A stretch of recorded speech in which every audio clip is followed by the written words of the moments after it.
మరణాత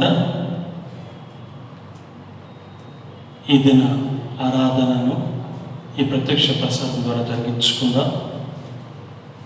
చిన్న ప్రార్థన చేసుకొని ప్రారంభించుకుందాం. పరిశుద్ధులను మహాగణుడైన మా తండ్రి, నీ ఘననామానికి వందనములు స్తోత్రములు చెల్లిస్తూ ఈ శ్రేష్టమైన ప్రాముఖ్యమైన పరిశుద్ధ దినమున మరొకసారి నీ పాద సన్నిధిని కూడుకొని ప్రత్యక్ష ప్రసారం ద్వారా అందిస్తూ అనేక మంది వారి వారి గృహములను వీక్షిస్తుండగా ప్రతి వారిని ఆశ్రయించి దీవించమని ప్రార్థిస్తున్నాను. ఎక్కడ ఇద్దరు ముగ్గురు నానాములు కూడి ఉండి ఉంటాను వాగ్దానం చేసే కనుక కూడిన ప్రతి బిడలపై నీ హస్తం ఉంచి దీవించి ఆరాధన పాల్గొన్న ప్రతి బిడలకు ఆరాధన యొక్క ఆశీర్వాదములు వాక్య దీవెన అనుగ్రహించమని ప్రార్థిస్తున్నాను. ప్రారంభించిన దేవా, క్రమంగా మర్యాదగా నీకు మహిమార్థమై జరిగించము. వాక్యము మా కొరకు ఈ లోకానికి నరుడుగాను మధ్యాకాశన వరుడుగా రానై ఉండి నిత్యము స్తుతించబడుతున్న ఆరాధన అర్హుడైన యేసుక్రీస్తు నామములో మిక్కిలి ప్రతిలాడి వేడుకొనుచున్నాము తండ్రి, ఆమేన్. మన కీర్తన పుస్తకంలో నుండి 6వ కీర్తన పాడుకుందాం. మన కీర్తన పుస్తకంలో నుండి 6వ కీర్తన.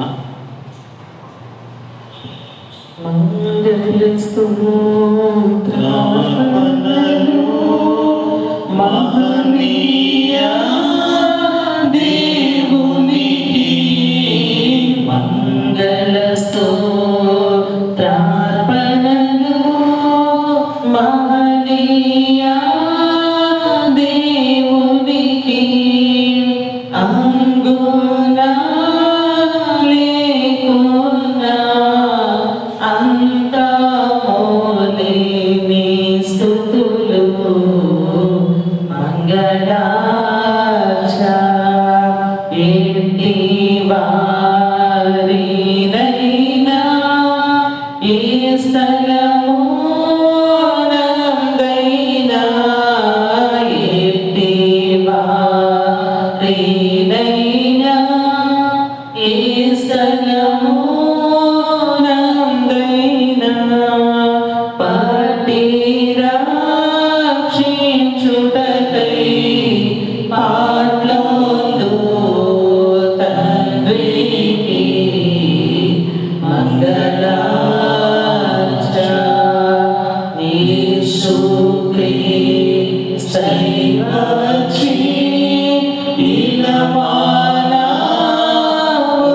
మధ్య యేసుక్రీస్తై వచ్చి ఇలమానవుల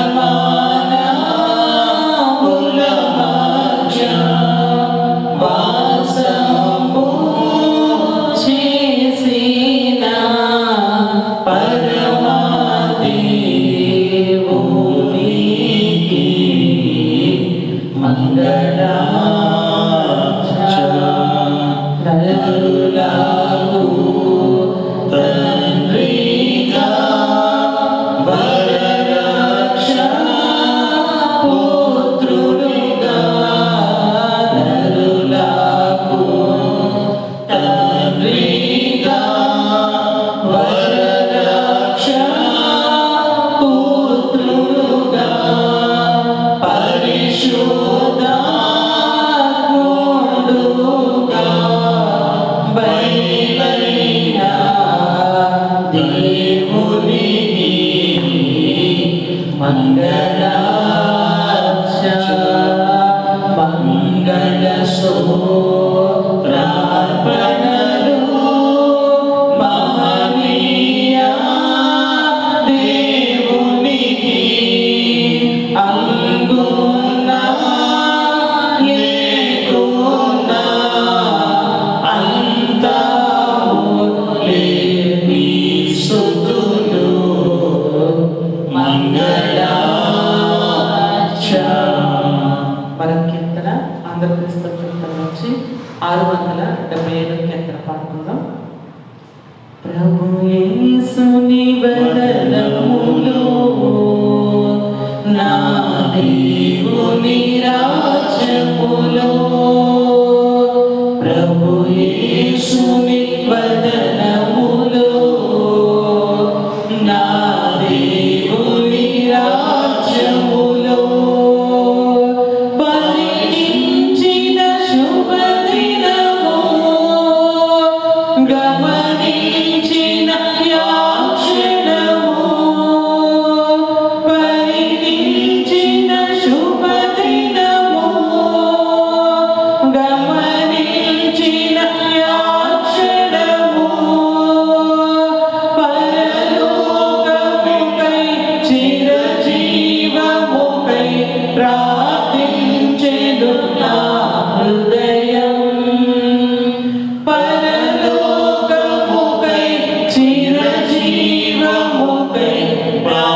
కుమారుని యొక్కయు పరిశుద్ధాత్మక నామములో కృపా సమాధానములు ఈ పరిశుద్ధ దినమున దేవుడు మనందరకు అనుగ్రహించును గాక.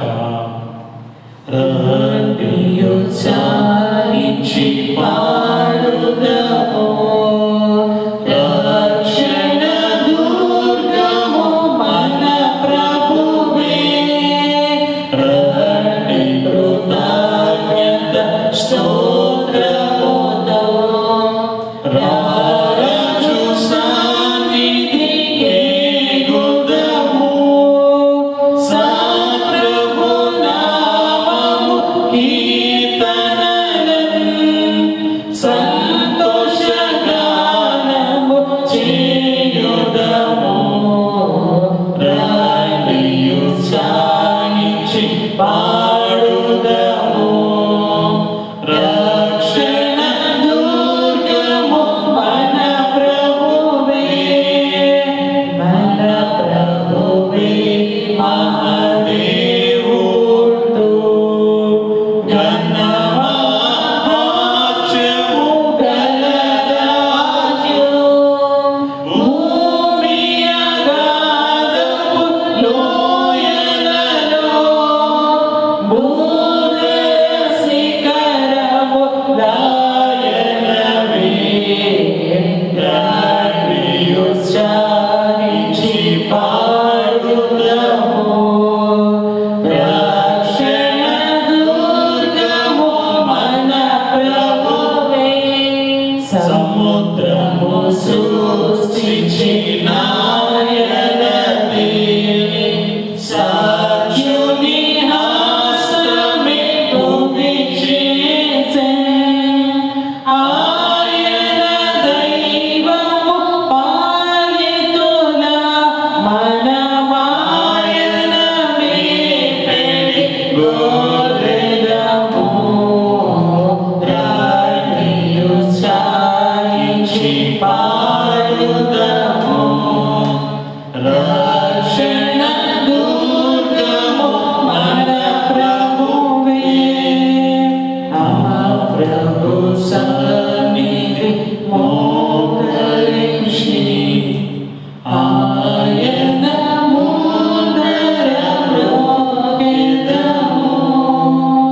ఆయన మాటలు గైకొనిన అయ్యమే మనకెంతో మేలగును. రండి ఉత్సాహించి పాడుదము, రక్షణ దుర్గము మన ప్రభువే. ప్రార్థన చేసుకుందాం. ఓ దేవా, తండ్రివి గాను కుమారుడుగు గాను పరిశుద్ధాత్మవు గాను ప్రత్యక్షమైన తండ్రి, నీ ప్రత్యక్షత నిమిత్తమై నీకు అనేక స్తోత్రములు. ఇప్పుడు నిన్ను ఆరాధించే కృపా సమయము దయచేసినందుకు వందనములు. దూతలు పరలోక పరిశుద్ధులు నిన్ను స్తుతించినప్పటికీ మా స్థుతులు కూడా కోరుకొనుచున్నాము. నీకు అనేక స్థుతులు. నీవు కలుగజేసిన సమస్త సృష్టిని బట్టి నీకు ఘనత కలుగుచున్నది. సృష్టి అంతటితో పాటు మేము నీకు నమస్కరించుచున్నాము. ఆరాధన పొడుగున నీకు కీర్తి కలిగినట్లు ఇక్కడ విషయములన్నింటినీ దీవించుమని ప్రభు ద్వారా వేడుకొనుచున్నాము. ఆమేన్. తండ్రి కుమార శుద్ధాత్మగును తగు స్తుతి మహిమయు కలుగుగాక. ఆదిని ఇప్పుడు ఎల్లప్పుడూ అయినట్లు యుగములలోను. ఆమేన్. రండి ఉత్సాహించి పాడుదము, రక్షణ దుర్గము మన ప్రభువే. ప్రియులారా, ప్రభునందు ప్రియులారా, మన అతి పరిశుద్ధుడైన దేవుని సన్నిధికి వచ్చినప్పుడు పూర్తిగా సర్వారాధనలో ప్రవేశింపకపోవము. మన పాపస్థితిని ఒప్పుకొని క్షమాపణ పొందట మనకెంతో మేలు. మన పాపం లేని వారు అని చెప్పుకునేలా మనలో సత్యం ఉండదు. మన పాపములను మనం ఒప్పుకొని ఎడల ఆయన నమ్మదగిన వాడును నీతిమంతుడు గనుక ఆయన మన పాపములను క్షమించి సమస్త దుర్నీతి నుండి మనల్ని పవిత్రులుగా చేయను. మనం పాపం చేయలేదని చెప్పుకొని ఎడల ఆయన అబద్ధికులుగా చేయవారు అవదు. ఆయన వాక్యము మనలో ఉండదు. తన అతిక్రమను పరిహారం పొందినవాడు, తన పాపములకు ప్రాయశ్చిత్తం పొందినవాడు ధన్యుడు. యెహోవా చేత నిర్దోషి ఎంచబడిన వాడు, ఆత్మలో కపటము లేనివాడు ధన్యుడు.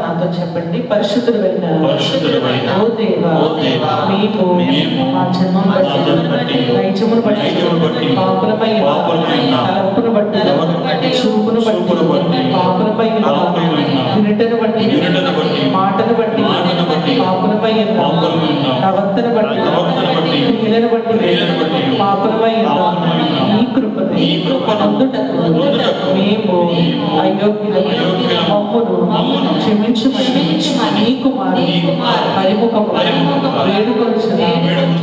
ఆమేన్.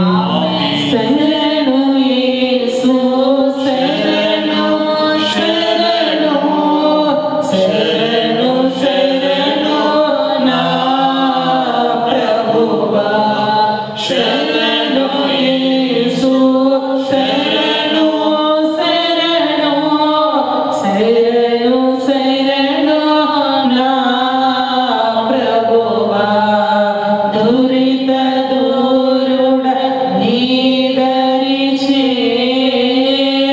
చేరితిరా, దురిత దూరుడ నీదరి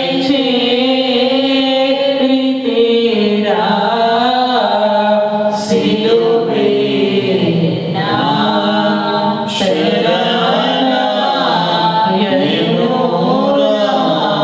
ప్రియులారా, తండ్రి తన అపరిమితమైన ప్రేమను బట్టి విశ్వాసుల అన్ని పాపములు క్షమించుచున్నాడు. శిక్షించుటకు ఇష్టపడడు, మన పాపములను జ్ఞాపకం చేసుకున్నాడు. అంటే తండ్రి నిత్యము స్థుతించుదాము. నాతో చెప్పండి. ఓ తండ్రి, నీవు పరిశుద్ధుడు ఉన్నందున పాపులను ఆశ్రయించుకున్నాను, కానీ అడ్డు చేరదీసి క్షమించుచున్నాను. కనుక నీకు అనేక వందనములు తండ్రికి కుమారునికి పరిశుద్ధ ఆదియందు ఇప్పుడును ఎల్లప్పుడూ మహిమ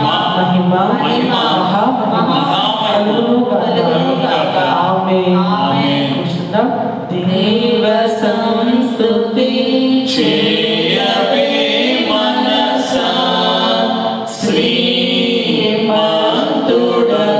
యెహోవా సంస్తుతి చేయవే మనసా, దేవ సంస్తుతి చేయు మన జీవమా యెహోవా దేవుడే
లేచి నిలబడదాం. కొడుకులపై తండ్రి జాలి పడు విధముగా భక్తి పరుల ఎడల జాలి పడును దేవుడు తన భక్తి పరుల ఎడల జాలి పడును దేవుడు ఆ కారణముచే దేవ సంస్తుతి చేయవే మనసా. వాక్యం చదువుకుందాం. తండ్రి అయిన దేవుని తలుచుకొని పాత నిబంధన వాక్య భాగం రాజులు 2వ గ్రంథము, రాజులు 2వ గ్రంథము 13వ అధ్యాయం. ఈ బైబిల్ గ్రంథం తెరవండి. రాజులు 2వ గ్రంథము 13వ అధ్యాయము 14 నుండి 19 వచ్చిన వరకు తనైన దేవుని తలుచుకొని ఈ వాక్య భాగం చదువుకున్నాం. రాజులు 2వ గ్రంథము రాజుల 2వ గ్రంథము 13వ అధ్యాయము 14వ వచనం నుంచి చదువుకుందాం. అంతటా ఎలీషా మరణకరమైన రోగం చేత పీడించబడుతూ ఉండగా ఇశ్రాయేలు రాజైన యెహోషుయాషు అతని యొద్దకు వచ్చి అతనిని చూచి కన్నులు విడిచుచు కన్నీరు విడిచుచు నా తండ్రి ఇశ్రాయేలు వారి రథములను రౌతులను నీవే అని ఏడ్చెను. అందుకు ఎలీషా నీవు వెంటిని బాణమును తీసుకొని రమ్మని అతనికి చెప్పగా అతడు వెంటిని బాణమును తీసుకొనెను.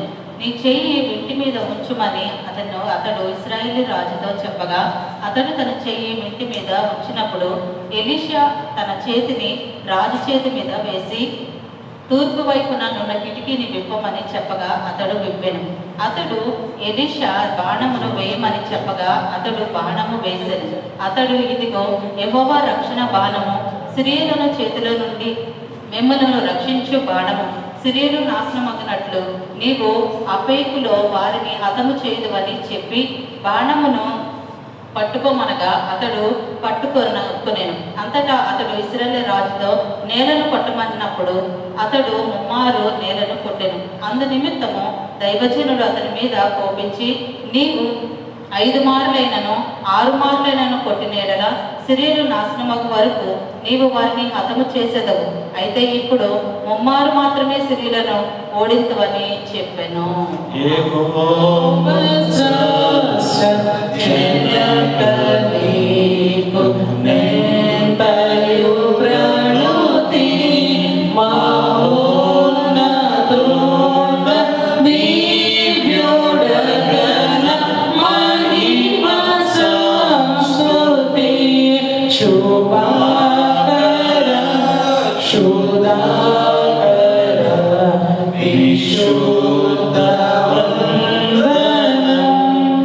కుమారుడిని తలుచుకొని సువార్త వాక్య భాగము యోహాను సువార్త 7వ అధ్యాయము 24 నుండి 29 వచ్చిన వరకు, 24 నుండి 29 వరకు, 24 నుంచి 29 వచ్చిన వరకు కుమారుడిని తలుచుకొని ఈ సువార్త వాక్య భాగాన్ని చదువుకుందాం. కాబట్టి ఈయన మాటలు విని వాటి చొప్పున చేయి ప్రతి వాడును బండ మీద తన ఇల్లు కట్టుకొనిన బుద్ధిమంతుని పోలి ఉండదు. వాన కురిసెను, వరదలు వచ్చెను, గాలి విసిరి ఆ ఇంటి మీద కొట్టెను, కానీ దాని పునాది బండ మీద వేయబడను కనుక అది పడలేదు. మరియు ఈయన మాటలు విని వాటి చొప్పున చేయని ప్రతి వాడు ఇసుక మీద తన ఇల్లు కట్టుకొనిన బుద్ధిహీనుని పోలి ఉండదు. వాన కురిసెను, వరదలు వచ్చెను, గాలి విసిరి ఆ ఇంటి మీద కొట్టెను. అప్పుడు అది కూలి కూలబడెను. దాని పాటు గొప్పదని చెప్పాను. యేసు ఈ మాటలు చెప్పి ముగించినప్పుడు జనసమూహములు ఆయన బోధకు ఆశ్చర్యపడుచుండెను. ఏలయనగా ఆయన వారి శాస్త్రుల వలె కాక అధికారము కలిగిన వారి వలె బోధించాను.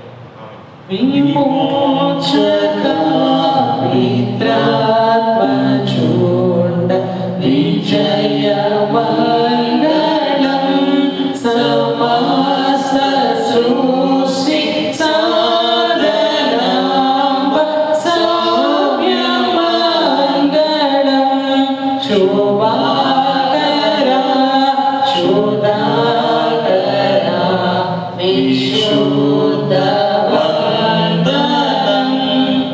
పరిశుద్ధాత్మ తండ్రి ధరించుకుని అపోస్తలుడైన పౌలు హెబ్రీయుల సంఘానికి రాసిన పత్రిక 10వ అధ్యాయం. అపోస్తలుడైన పౌలు హెబ్రీయులకు రాసిన పత్రిక 10వ అధ్యాయము 32 నుండి 39 వచ్చిన వరకు చదువుకున్నాం.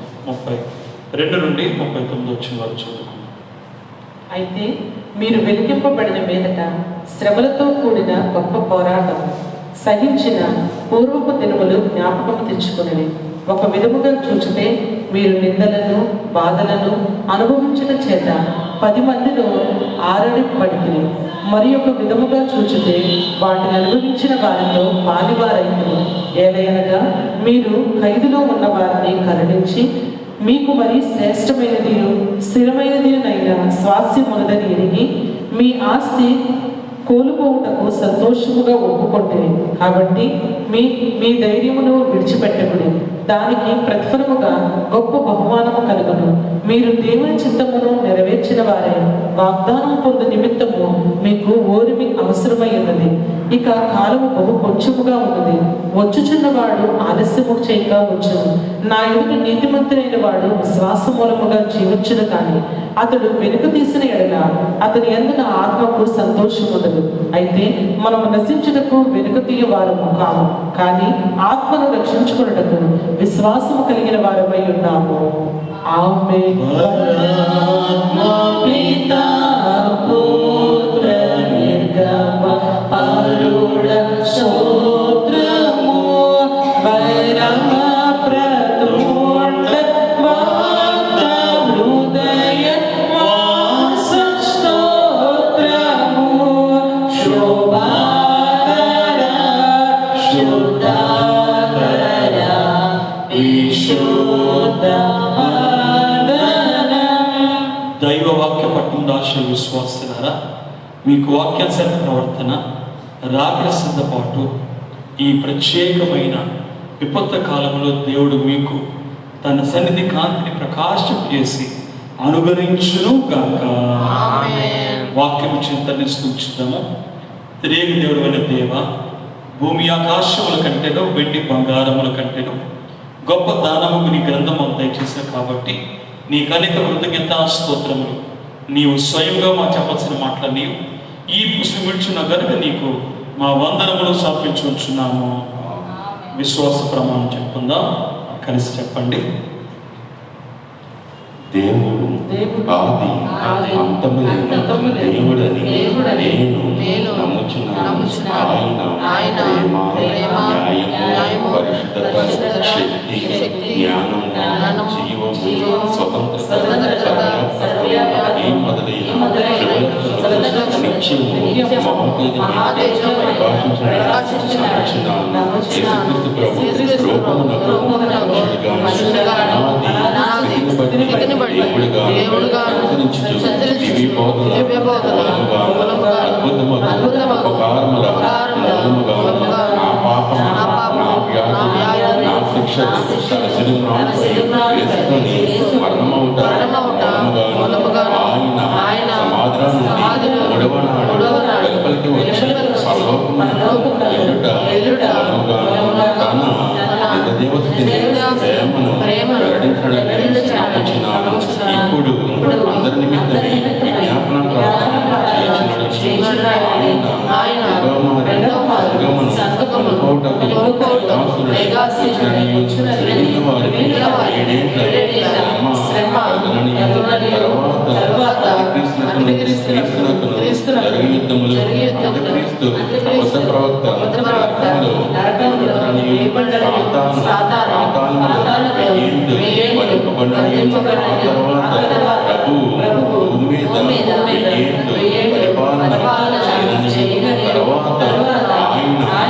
క్రీస్తు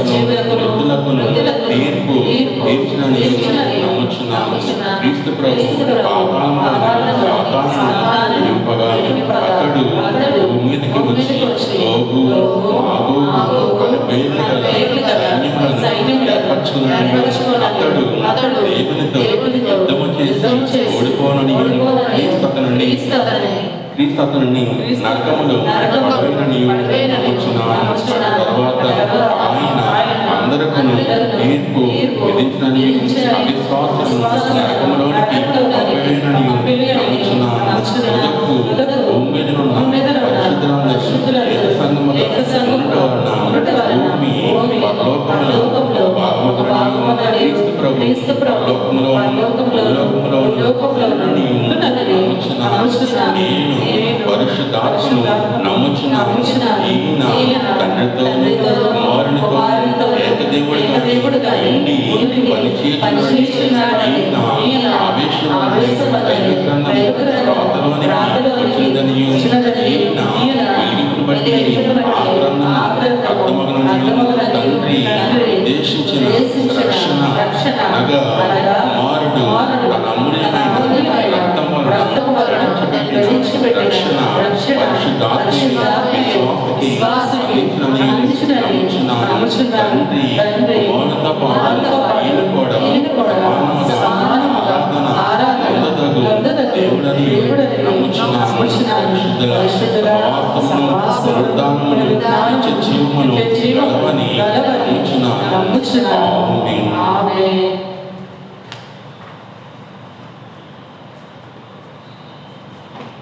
మన తెలుగు క్రైస్తవ కీర్తన నుంచి 105వ కీర్తన పాడుకుందాం.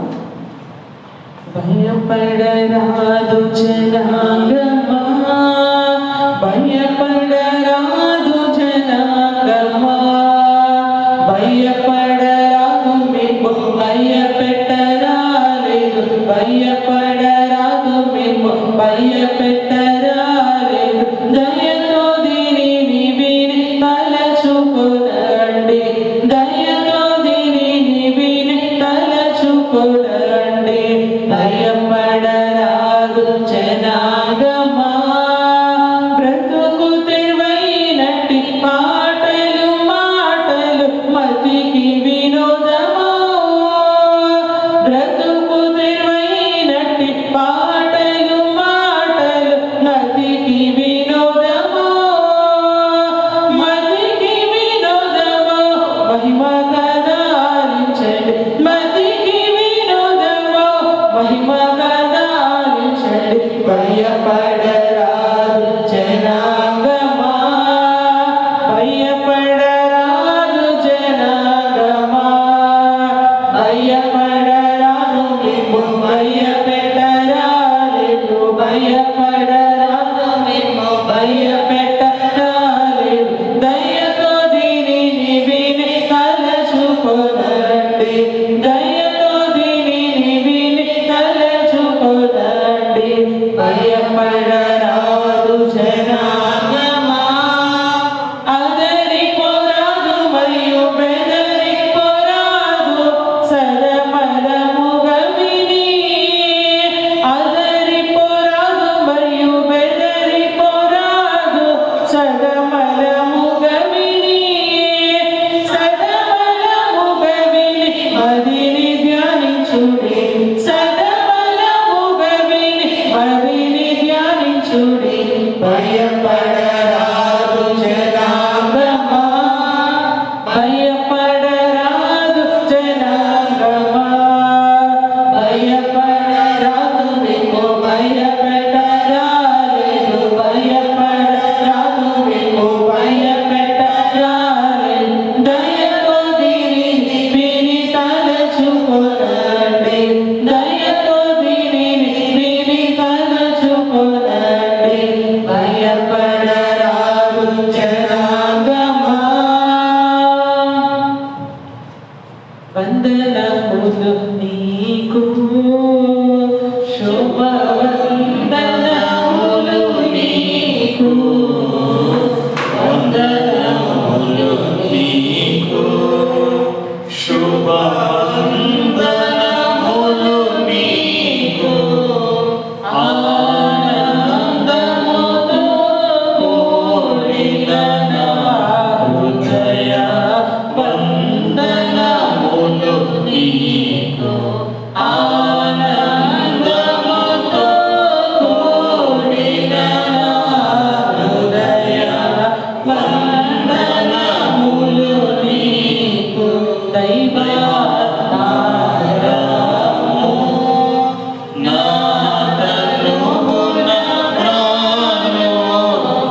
వాక్యం చదువుకుందాం.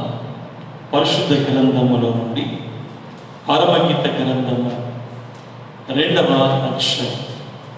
పరమగీత గ్రంథము 2వ అధ్యాయం 14వ వచనాన్ని ఒకసారి మీ బైబిల్ తెరిచి ఈ వాక్యాన్ని చూడండి. బండ సందులలో ఎగురు నా పౌరమా, పేటు పీటలను ఆశ్రయించు నా పౌరమా, నీ స్వరము మధురము, నీ ముఖము మనోహరము, నీ ముఖము నాకు కనబడని, నీ స్వరము నాకు వినబడనేమో. చిన్న ప్రార్థన వాక్యం కొరకు. పరిశుద్ధులను దయగలిగిన మా తండ్రి, మరొకసారి ప్రత్యక్ష ప్రసారం ద్వారా ఆన్లైన్ ద్వారా వీక్షిస్తున్న ప్రతి వారిని నీ వాక్య దీవెన కొరకు ఎదురు చూస్తుండగా వారి అంతరంగను తప్పిక తీర్చడానికి జీవజలమనబడిన నీ వాక్యము, తేనె వంటిది చుండి తేనె దారుల వంటిది నీ వాక్యము, అలాగే శ్రేష్టమైన బలమైన కురువైన మెదడు వంటిది నీ వాక్యం యొక్క బలమును ప్రతి బిడ్డలకు సంపాదించుకొని లోకమును పాపమును శరమును జయించగలిగే సామర్థ్యతను నిష్కలంకంగాను మహిమగల సంగముగా నీ వాక్య ఉదక స్నానాన్ని బట్టి అనుభవంలోకి తెచ్చుకొని నాయన నీ రూపధారులుగా మార్చబడమే కాదు, నీ నామధారులుగా ప్రభా వాక్యము అనే నామధారులుగా మేము ఆ లోక రాజ్యంలో ప్రవేశించని అనుకూలపరుచున్నాను. వాక్యం అని యేసునామములో మిక్కిలి బ్రతిలాడి వేడుకొనుచున్నాము తండ్రి, ఆమేన్. ప్రియమైన దేవుని బిడ్డలారా, ఒక మాట నేను జ్ఞాపకం చేసి నా వాక్యంలోకి వస్తాను.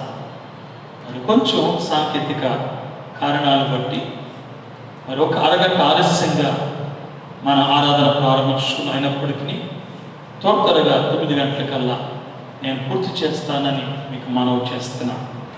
ఏదైనప్పటికీ ఒక మాట నేను ఈరోజు మీతో అందించాలని ఆశిస్తున్నా. దాదాపు ఒక 2 నెలలు లేకపోతే ఒక నెలన్నర మనము దేవాలయాలు పోయాల్సి వచ్చింది. అయినప్పటికీ దేవుని కృపను బట్టి మనకిచ్చిన టెక్నాలజీని బట్టి మనం ఫోన్స్ ద్వారా కానీ ఇంటర్నెట్ ద్వారా కానీ యూట్యూబ్లో కానీ ఫేస్బుక్లో ఆరాధన వీక్షిస్తూ మరి మీరందరూ కూడా పాల్గొంటున్నారు. గాడి ఎంతో సంతోషిస్తున్నా. అలాగే మరి కొంతమంది కుటుంబంలో కలిసి ఆరాధన జరిగించుకోవడం ఒక చక్కటి ఆశీర్వాదకరమైన అనుభవం. మరి కొంతమంది ఫోన్ చేసి మేము కుటుంబం కలిసి ఆరాధన చేసుకుంటున్నాం అంటూ మొదలుపెట్టారు. చాలా సంతోషమైన మాటలు. మరొక సంతోషం ఏంటంటే మళ్ళా తిరిగి దేవుని కృపను బట్టి ఈ కోవిడ్ యొక్క మరి బలము దేవుడు తగ్గించి తిరిగి ఆరాధన చేసుకోవడానికి దేవుడు అనుకూలపరిచారు మనకి. కాబట్టి మీకు తెలియజేసే మాట ఏంటంటే వచ్చే ఆదివారము తిరిగి మన యథావిధిగా మన సంఘాలన్నీ కూడా యథావిధిగా మన సమయాలు బట్టి ఆరాధన జరుగుతాయని ప్రేమతో మీకు మనవి చేస్తున్నారు. కాబట్టి వీక్షిస్తున్న మీరు మరి ఇతరులకు ఫోన్స్ లేని వారికి కానీ ఈ వార్త అందని వారికి కానీ మన సంఘాలకి దయచేసి ఒకరికొకరు తెలియపరుచుకొని వచ్చే ఆదివారము 20వ తారీఖు నుండి లాక్డౌన్ కూడా తీసివేస్తారని విన్నాను. కాబట్టి వచ్చే ఆదివారం నుండి 20వ తారీఖు యథావిధిగా ఉదయకాలము మరి ఆరాధన కానీ మధ్యాహ్నం వేళ జరిగే ఆరాధన కానీ మరి ఆయా సంఘాలు ఆయా సమయాలలో మరి 7 ఆరాధనలు ఆయా సమయంలో జరుగుతాయి.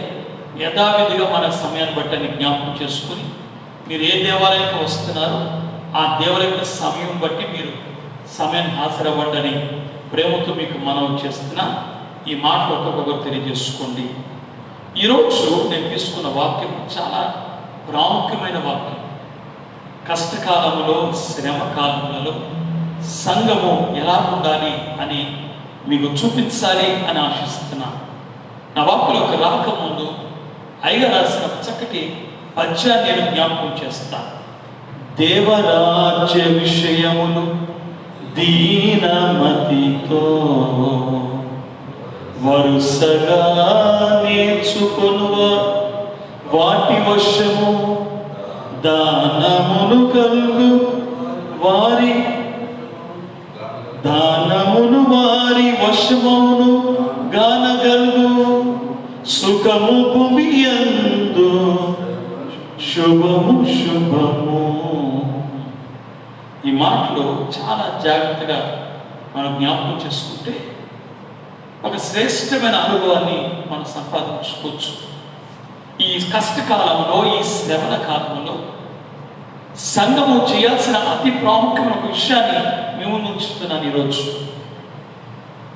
నేటి కాలంలో వైద్యము పనిచేయట్లేదు. జ్ఞానము మనిషికి విపరీతంగా ఎదిగినప్పటికీ వారి జ్ఞానశక్తి మనిషిని రక్షించలేకపోతుంది. ఇలాంటి పరిస్థితులలో విశ్వాసాన్ని మనం నేర్చుకోవాల్సిన అతి ప్రాముఖ్యమైన ఒక బోధ ఈ కరోనా మనకు అందించింది. ఏంటా మాట ఏంటో తెలుసా? మీరు దేవుని ఆశ్రయించండి, దేవుని సన్నిధిలో ఎదగండి, దేవునితో సహవాసం కలిగి ఉండండి అని నేర్పిస్తుంది. చూడండి, ఈ పద్యములో, అయ్యగా రాసిన పద్యములో దేవరాజ్య విషయములు అంటే దేవుని యొక్క రాజ్య విషయములు, దేవుని రాజ్య సంబంధమైన అనేక అనుభవాలు మీరు వరుసగా నేర్చుకోండి.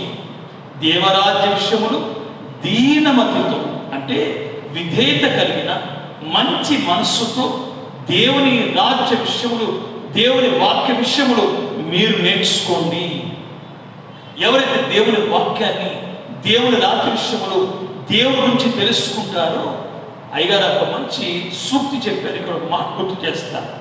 సదాలోచన పరులకు, నా మాట జాగ్రత్తగా వినండి, సదాలోచన పరులకు సర్వము సదుపాయమే అంటే అర్థమైందా?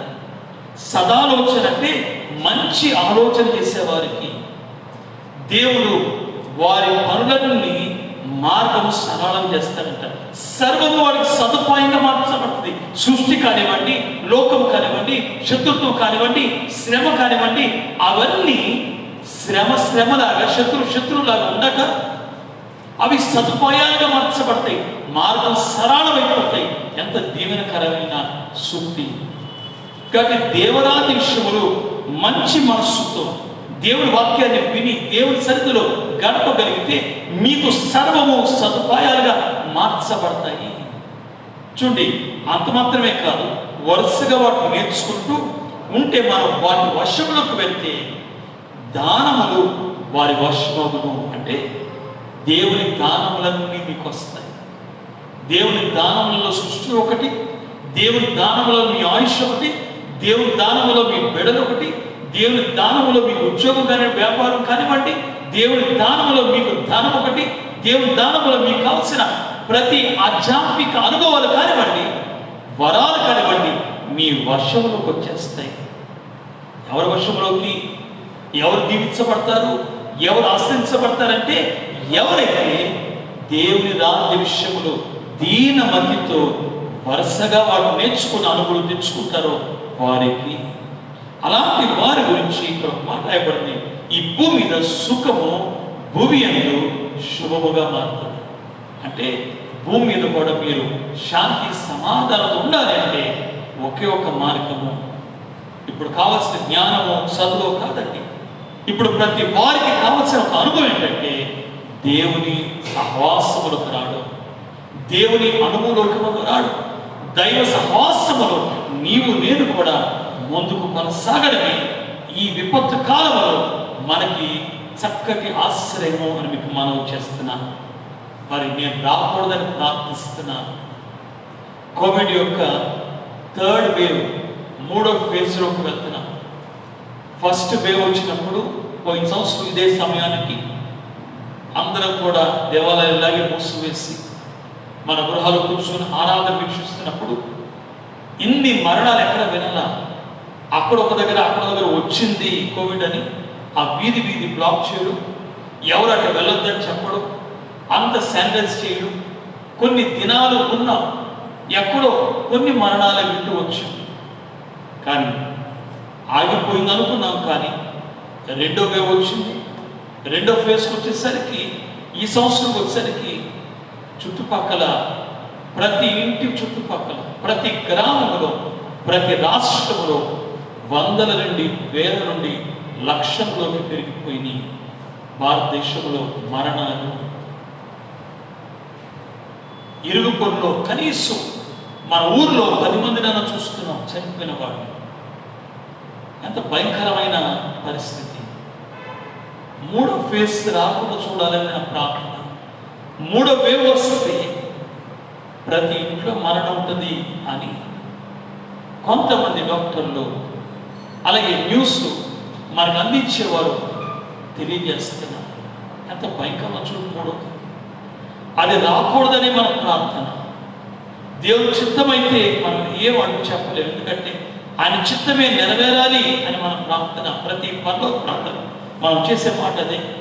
తండ్రి, పరలోకములో నీ చిత్తం ఎలా నెరవేరుతుందో భూమి అందు కూడా సంపూర్ణ నెరవేరాలి అని ప్రార్థిస్తున్నాం. కాబట్టి ఒకవేళ దేవుని చిత్తమైతే అది నెరవేర్చబడుతుంది. కానీ ఆ విపత్తు కాలంలో నీవు నేను రక్షించబడాలన్నా, ఆ విపత్తు కాలంలో తప్పించుకోవాలంటే మీకు ఇప్పుడు ఏకైక మార్గము డాక్టర్లు, హాస్పిటల్స్ కాదండి. ఏకైక మార్గము దేవుని రెక్కల కిందకి రండి, దేవుని గాయములలో భద్రపరుచుకోండి. ఇది తప్ప వేరొక మార్గం లేదు. ఇప్పుడు వరకు మందు లేదు ఈ వైరస్. ఇంకా అది రెట్టింపు బలంతో వచ్చేస్తుంది. కొన్ని రోజులకి ఈ వ్యాక్సిన్ కూడా పనిచేయదంట. ఇలాంటి పరిస్థితులలో ఈరోజు మీకు ఒక చక్కటి వాక్యాన్ని అందిస్తున్నాను. చూడండి, మరొకసారి చదువుతాను. మీ గ్రంథాలు తెరవండి. పరమగీత గ్రంథము 2వ అధ్యాయం. ప్రతి వారు చూడాలి. వేలు పెట్టి నేను చదివింది మీరు చూడండి. 2వ అధ్యాయం 14 వచ్చి నేను చదువుతాను, మీరు చూడండి. బండ సందులలో ఎగురు నా పౌరమా, పేటు పీటలను ఆశ్రయించు నా పౌరమా, నీ స్వరము మధురము, నీ ముఖము మనోహరము. నీ ముఖము నాకు కనబడనిము, నీ స్వరము నాకు వినబడనిము. ప్రియమైన దేవుని పిల్లలారా, ప్రభువైన యేసుక్రీస్తు కృపా సమాధానములు వాక్యానుసార ప్రవర్తన రక్షణతో పాటు దేవుడు పిల్లలకు అనుగ్రహించి ఈ విపత్తు కాలంలో భద్రత, క్షేమమును, సమాధాన, పోషణ, ఆత్మీయుడిగా అనుగ్రహించి మహిమ మేఘ వారసత్వాన్ని భూలోకమును అనుగ్రహించి మేఘమెక్కే భాగ్యం దేవుడు అనుగ్రహించును గాక. జాగ్రత్తగా వాక్యం వినాలి. ఎందుకు ఈరోజు ఈ వాక్యం తీసుకున్నాను అంటే, రాత్రంతా వర్షం పడుతుంది. ఒక ప్రక్కన తుఫాన్ అంటున్నారు, ఒక ప్రక్కన సాధారణమైన వర్షంగా మరి కొండపోతగా కొన్ని ప్రాంతాల్లో పడుతున్న వర్షం. కానీ ఈరోజు నా మాట జాగ్రత్తగా ఆలకించాను. ఇలాంటి తుఫాను కాలంలో, ఇలాంటి వర్షకాలంలో పక్షులు మరి చెట్ల పైన వారు గూళ్ళు కట్టుకొని ఆశ్రయించే పక్షులు ఎక్కడికి వెళ్తాయి? ఆ గూళ్ళు గాలిని బట్టి పడిపోతాయి, ఆ గూళ్ళు చెదిరిపోతాయి. వర్షాన్ని బట్టి పక్షులు మరి వానకు తడిసిపోతాయి. ఇలాంటి పరిస్థితులలో పక్షులు చేసే పని ఏంటో తెలుసా? ఎత్తైన ప్రాంతాలకు కానీ, ఇలాంటి మన సిటీస్ లాంటివి అయితే ఎక్కడైనా బండ సందులలో కానీ, పేటు బీట్లు కానీ, అవి ఆ సందులలోకి వెళ్ళి దాక్కుంటాయి కొంతకాలం. ఈ దాక్కుకోవడం అనేది పక్షులు నేర్చుకుంటున్న అనుభవం మనం చూస్తే ఎవరికైనా అర్థమైంది. ఈ పక్షులు ఎలాగైతే దాక్కుంటున్నాయో, నేటి కాలంలో ఈ పక్షులతో పోల్చబడిన సంఘము ఎలాగా ఈ వర్షాకాలము అనగా శ్రమ కాలంలో, ఈ యొక్క తుఫాను కాలము అనగా ఈ భయంకర విపత్తు కాలములలో ఎక్కడ దాక్కోవాలి మనము? ఎక్కడ భద్రత మనకి? రోడ్డు మీద భద్రత లేదు, బయటకు రావద్దంటున్నారు పోలీసు వారు. ఇంట్లో భద్రత ఉందంటే భద్రత లేదండి, వచ్చే కోవిడ్ అలాంటిది అంటున్నారు డాక్టర్లు. మరి ఎక్కడ భద్రత ఉంది అని ఆలోచిస్తే ఒకే ఒక స్థలం కనపడుతుంది. ఆ స్థలం పేరు బండ సందు. మన బండ సందు ఎవరు అనేది ఈరోజు మీకు అందించాలి. ఈ విపత్తు కాలంలో మిమ్మల్ని మీరు భద్రపరచుకోవడానికి ఈ వాక్యం ఎంతో దోహదపడదని నా యొక్క ఆలోచన, అందుకే మీకు అందిస్తున్నా. ఈ మాటలో నేను ఒకే ఒక మొదటి మరి లైన్ మాత్రమే తీసుకొని మీతో మాట్లాడతాను. చూడండి 2:14 మొదటి పదాలు 4 అంశాలు అక్కడ కనపడుతున్నాయి. ఈ 4 అంశాలు క్లుప్తంగా చెప్పి ఎందుకు ఈ పావురానబడిన సంఘము గమనించండి, బండ సందులోకి వెళ్ళాలి, ఏమి అక్కడ దొరుకుతుందో 4 విషయాలు నేను జ్ఞాపకం చేసి త్వరగా పంపిస్తాను. నా మాట జాగ్రత్త ఈరోజు విన్నాను. చూడండి, మొదటి వరుసలో 4 ప్రాముఖ్యమైన పదాలు కనపడతాయి. 1 బండ, 2 సందులు, 3 ఎగురుచు, 4 నా పౌరము. ఈ మాటలు ఎవరు మాట్లాడుతున్నారు? ప్రభువైన యేసుక్రీస్తు ఈ యొక్క పరమగీత గ్రంథములో ఆయన ప్రియురాలైన సంఘమును చూస్తూ మాట్లాడుతున్న మాటలు ఇవి. కష్టకాలంలో, శ్రమ కాలంలో, ఓ సంఘమా, నీవు నీ ముఖాన్ని, నీ స్వరాన్ని నాకు చూపించి నాకు వినిపించు. నేను నీకు ఆశ్రయం ఇవ్వడానికి, నేను నిన్ను రక్షించడానికి, నేను నిన్ను విమోచించడానికి, నేను నీకు కావలసిన పోషణ, కావలసిన ఆత్మీయ స్థితిని, కావలసిన భద్రత ఇవ్వడానికి నేను ఎప్పుడు సిద్ధమే. నేను మీ కొరకు ఎదురు చూస్తున్నాను. కేవలము నీవు నాకు ప్రార్థిస్తే చాలు, కేవలం నీవు నాతో మొరపెడితే చాలు, కేవలం నీవు నా సన్నిధికి వచ్చి నాతో నీవు సహవాసం ఉండడానికి నీ ముఖము నాకు చూపిస్తే చాలు. నేను నీకు ఏది కావాలంటే, ఎందుకంటే నాకు అసాధ్యమైన ఏది లేదని ప్రభు మాట్లాడుతున్నాను. ఈరోజు ఈ 4 పదాలు క్లుప్తంగా మాట్లాడుతున్నాను. చూడండి, బండ అంటే ఎవరు?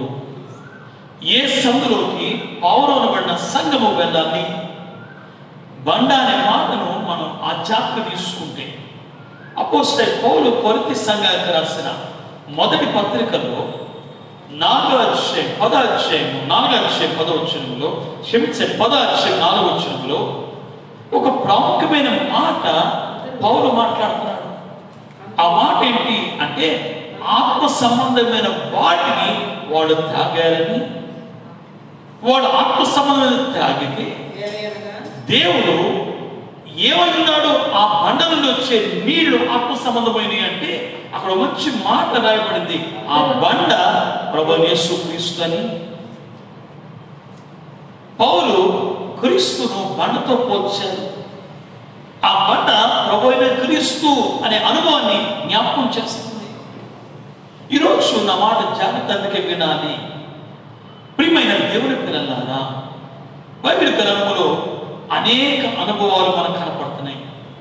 ఆత్మ సంబంధమైన అనుభవాలు మనకు కనపడుతున్నాయి. క్రీస్తు అనే బండ ఇశ్రాయేలు ఎలా తాగారు ఆత్మ సంబంధంగా అంటే, మీకు ఈ చరిత్ర నిర్గమకాండం 17వ అధ్యాయములో మనకు చూడొచ్చు. నేను వివరించగల ఒక మాట జ్ఞాపకం చేస్తాను. 17వ అధ్యాయం నిర్గమకాండంలో కనపడే సందర్భం ఏంటంటే, ఇశ్రాయేలు ప్రయాణమై పాలుదేన ప్రవేశ దేశములకు లేదా విశాలమైన మంచి దేశానికి ప్రయాణం వెళ్ళేటప్పుడు ఆటంకములు రావు అనడానికి వీల్లేదు. ప్రభు వారికి తోడుగున్నప్పటికీ, ఇశ్రాయేలు దేవుడు మోషే నాయకత్వములో నడిపించబడుతున్నప్పటికీ, ఇశ్రాయేలు ప్రజలు యెహోవా గానం చేసి ప్రతిగానంతో స్తుతిస్తూ నడుస్తున్నప్పటికీ అనేక ఆటంకాలు క్రైస్తవ జీవితంలో కూడా రాక మానవాన్ని గుర్తించండి. ఎప్పుడు దేవుడు శ్రమదా క్రైస్తవుడికి అని ఎక్కడ బైబిల్లో లేదు. గమనించండి, వాడికి అడుగు బయట పెట్టగానే ఐగుప్తు నుండి ఎర్ర సముద్రం అడ్డు, కొద్ది దినాలు అంటే 3 దినాలు ప్రయాణం చేసే లోపు చేదు నీడు అనబడిన మారా అడ్డు, ఇంకొన్ని దినాలు నడిచేసరికి గమనించండి మరొక అడ్డు, అలాంటివి ఇదిగో అమాలేకులని శత్రువులు అడ్డు కనపడుతుంది. ఇక్కడ ఆటంకాలు వస్తాయి, కానీ ఇశ్రాయేలు ఎవరి ముఖం చూడాలి అది నేర్చుకోవాలి. మోషే ఎవరి ముఖం చూశాడు అది నేర్చుకోవాలి. మోషే స్వరం ఎవరు వినిపించాడు అది నేర్చుకోవాలి. ఇప్పుడు ప్రభు మోషే తట్టు చూస్తున్నాడు, మోషే ప్రభు తట్టు చూశాడు కనుక ఈ మార్గం నుంచి ప్రతి ఆటంకాన్ని జయించగలిగాడు. కానీ ఒకవేళ మోషే లేక ఇశ్రాయేలు దేవుని ముఖం తట్టు చూడకపోతే ఎర్ర సముద్రము ముందే వారి పతనం అయిపోయేవారు. ఒక ప్రక్కన ఫరో సైన్యం దాడి చేసి, ఒక ప్రక్కన దేవుని ఉగ్రత కూడా వారి మీదకి వచ్చేది. వారు నశించు జనాంగంలో ఉండిపోయేవారు. ఈ పరిస్థితులలో ఖచ్చితంగా మనకి ఈ వాక్యం అనుభవంలోకి తెచ్చుకోవాల్సింది. కాబట్టి బండ అనే క్రీస్తులు గమనించండి, ఎప్పుడైతే మోషేకు ప్రభు చెప్పారో ఆ మాట, మోషే ఈ బండను ఎప్పుడైతే కొట్టడం జరిగిందో, ఏ బండ ముందైతే నేను నిలబడతానో ఆ బండను కొట్టు మోషే అన్నాడు. ఎప్పుడైతే మోషే ప్రభు నిలబడిన బండను కొట్టినాడో ఆ బండలో నుంచి వచ్చిన నీళ్లు విస్తారముగా సముద్రం జలం వంటి నీళ్లు వచ్చింది. కాబట్టి ఆ బండ క్రీస్తు అనే సంగతి మనం ఇక్కడ జ్ఞాపకం చేస్తాం. ముందు వెళ్ళి ఇంకా వివరిస్తాం. రెండవది మనం ఈ పదములో చూస్తే మొదటి వరుసలో సందులోకి రావాలి. బండ సందులో నుంచి గమనించే నీరు వచ్చినట్లు ఈ బండ క్రీస్తు అయితే ఆ క్రీస్తు గాయములలో నుండి నీరు రక్తము ప్రవహిస్తుంది అనే సంగతి మనకందరికీ తెలుసు. కాబట్టి ప్రియమైన దేవుని పిల్లలారా, ఈ బండ సందు అనే మాటకు అర్థం ఏంటంటే, సందు అంటే క్రీస్తు గాయములు అని గుర్తించండి. మూడవది గమనించండి, ఈ బండ సందు అనబడే క్రీస్తు గాయములలో పావురం ఎగురుచున్నది. ఎగురుట అంటే అర్థం ఏంటంటే ధ్యానించుట అని అర్థం. ఎగురుట అనేది ధ్యానించుట. బైబిల్లో అనేక సందర్భాలను చెప్పవచ్చు. ఉదాహరణకి బైబిల్లో మొదట ప్రవక్తగా మనకు కనపడే మరి హానోకు తీసుకుంటే దాదాపు 365 సంవత్సరాలు భూమి మీద ఆయన బ్రతికి 300 సంవత్సరాలు దేవునితో నడిచి ఆయన శరీరంగా మార్పు చెంది ఈ మట్టి శరీర మహిమగా మార్చబడి ప్రభు సహవాసములో అలాంటి రూపమును ధరించుకొని రూపాంతరం చెంది మహిమలోకానికి ప్రవేశించే భాగ్యం, ఎగిరి వెళ్ళే ధన్యత సంపాదించుకున్నారు. గమనించండి, హానోకు అని సంగతి గుర్తించండి. రెండవ వ్యక్తి ఏలియా అని చెప్పవచ్చు. నిత్యము దేవుని సన్నిధిని ధ్యానిస్తూ సుడిగాలి చేత యెహోవా అతని మాట్లాడుతున్నప్పుడు గమనించండి, ఆయన అనేక స్థలాల దేవుడు వెళ్ళమన్నప్పటికీ ప్రతి స్థలంలో దైవ సహవాసముల నుండి ఆయన నడిచినప్పుడు గమనించండి, గిల్గాలకు ప్రభు వెళ్ళమంటే గిల్గాలకు వెళ్ళాడు. బేతేలికి రా బాయ్ అంటే అక్కడి నుంచి బేతేలికి వచ్చాడు. ఎరుకోకు రా అంటే ఎరుకోకు పరిగెట్టాడు. యోర్ధానికి రా అంటే యోర్ధాన్ని పరిగెట్టాడు. యోర్ధన్ అవతలికి వేరు వెళ్ళు అంటే యోర్ధన్ అవతలికి వెళ్ళాడు. క్రీస్తు జ్ఞానంలోని దైవ సహవాసంలో ఇలాగే ఎగురుకుంటూ అగ్ని రథముల మీద మేఘం మీద కొనిపోయాడండి. ఎంత దీవెనకరమైన అనుభవం ఏలియా యొక్క అనుభవం కనపడుతుంది. కాబట్టి ఎగిరి వెనుట కారణం ఏంటి? ఏలియా అంటే ఆ రోజు అగ్ని రథాలు కాదండి, ఏలియా యొక్క జ్ఞానము, ఏలియా యొక్క సహవాసం, దైవ సహవాసము, ఏలియా యొక్క సిద్ధపాటు అనే సంగతి మనం జ్ఞాపకం చేసుకోవాలి. అలాగే ప్రియమైన దేవుని పిల్లలారా, ఎలీషాను తీసుకున్నా గమనించండి, ఈ వ్యక్తి కూడా ఒకవేళ శరీరీతిగా భూమి మీద వ్యాధిగ్రస్తులై మరణించినప్పటికీ దేవుని చిత్తమైతే వచ్చేవారు గమనించాడు. ఆయన చనిపోకముందు చేసిన ఒక గొప్ప కార్యం గురించి వివరిస్తారు. ఈరోజు ఒక మాట నేను తీసుకున్న సమయం గల ఈరోజు చెప్పేవాడిని ఒక మాట జ్ఞాపకం చేస్తాను. ఎలీషా గమనించండి, ఆయన శరీరం ఒకవేళ ఈ లోకములో భూస్థాపన చేయబడినప్పటికీ ఆయన సజీవుడు ఉండగానే ఆయన ఆత్మ సంచారం కలిగిన వాడు. ఆయన మనస్సు ఎక్కడికంటే అక్కడికి ఆయన ఆత్మను నడిపించగలిగిన వాడు, సంచరించే అనుభవం కలిగిన వాడు. గెహాజీ, ఇదిగో వెళితే నయమాన్ దగ్గరికి నా మనస్సు నీతో రాలేదా, నా ఆత్మ నీ దగ్గర నిలబడలేదనుకుంటున్నావా గెహాజీ అని ఎలీషా మాట్లాడాడు. కాబట్టి ఆత్మ సంచారం కలిగిన అనుభవం కలిగిందని జ్ఞాపకం చేస్తున్నా. ఎగిరి వెళ్ళిన అనుభవం ఎలీషా సంపాదించుకోవడం కారణం ఏంటంటే ఒకే ఒక కారణం, ఆయన దైవ జ్ఞాన పరుడు కనుక, గొప్ప ప్రార్థన పరుడు కనుక. ఈరోజు ఒక మాట నేను అందుకే జ్ఞాపకం చేస్తున్నా. కాబట్టి మీరు నేను కూడా బండ సంద క్రీస్తు అనే గాయములను ధ్యానించడం కావాలి. ఎవరు? ప్రభు అంటున్నారు, నా పావురము. 4వ పదం అది నా పావురము అనే మాట ప్రభు అంటున్నాడంటే, నా అనే మాట ఎప్పుడు వాడుతుందో తెలుసా? సాధారణ మనమే తీసుకుంటే బైబిల్లో కొన్ని సందర్భాలు చెప్తాను. ఉదాహరణకి యెహోవా నా కాపరి అన్నాడు దావీదు. మరియా అనేది నా ఆత్మ రక్షకుడు అని. నా అనే పదము బైబిల్లో అనేక మంది భక్తులు వాడారు. ఈ మాటల వెనకాల ఎప్పుడు మాట్లాడతామంటే మనం సొంతదైనప్పుడే మాట్లాడతాం. కానీ ఇప్పుడు ప్రభు ఏ సంఘముల గురించి మాట్లాడుతున్నారు? నా పావురమని. అసలు సంఘాన్ని పావురము అనడానికి కారణం ఏంటి? ఇది తెలుసా? ప్రభు మీరు తోడేల వచ్చి పంపిస్తున్న శిష్యులతో మాట్లాడుతూ ఒక మాట ఆయన చెప్పిన మాట గుర్తు చేస్తా. చూడండి, మీరు గొర్రె పిల్లలు లాంటి వాళ్ళు, కానీ మిమ్మల్ని మేము పంపించే స్థలం తోడేల వంటిది. ఇప్పుడు అలాంటిదే కదా పరిస్థితి. ఈరోజు విశ్వాసులు కానీ క్రైస్తవ సంఘము కానీ తోడేళ్ల మధ్య, శ్రమల మధ్య, మరణముల మధ్య నిలబడుతున్నాం. ఇక్కడికి మీరు గొర్రె పిల్లలా కనపడుతున్నారు. వాటి బలము కోరలు ఎక్కువ, మనం గొర్రె పిల్లము. అయినప్పటికీ ఎలా ఉండాలి చెప్పారు తెలుసా ప్రభు? ఒక మంచి మాట చెప్పారండి. ఈ మాట ఈరోజు మీకు నాకు వర్తిస్తుంది. ఏమో మాట చెప్పారు ప్రభు అంటే, మీరు పావురం వలె నిష్కలంకులుగా ఉండండి. ఎలా ఉండాలంట? నిష్కలంకమైన పావురం వలె ఉండండి. అలాగే పాముల వలె వివేకము కలిగి ఉండండి. అంటే జ్ఞానం ఉండాలి, వివేకం ఉండాలి, అలాగే పరిశుద్ధత ఉండాలి. ఈ రెండు మీకుంటే నిజంగా మీరు జ్ఞానవంతులైతే మీరు ఈరోజు దేవుని సన్నిధికి రాకమానరు. దేవుని వాక్యం నిర్లక్ష్యం చేయరు, దేవుని ప్రార్థించే నిర్లక్ష్యం చేయరు, వాక్య పట్ట నిర్లక్ష్యం చేయరు. ఎందుకంటే ఇది మనం రక్షిస్తుందని ఈరోజు మీ జ్ఞానం, మనస్సాక్షి, దైవ సేవకుడు నేను కూడా మీకు జ్ఞాపకం చేస్తున్నాను. ఆత్మ తండ్రి మీకు కూడా జ్ఞాపకం చేస్తున్నారని నమ్ముతున్నాను.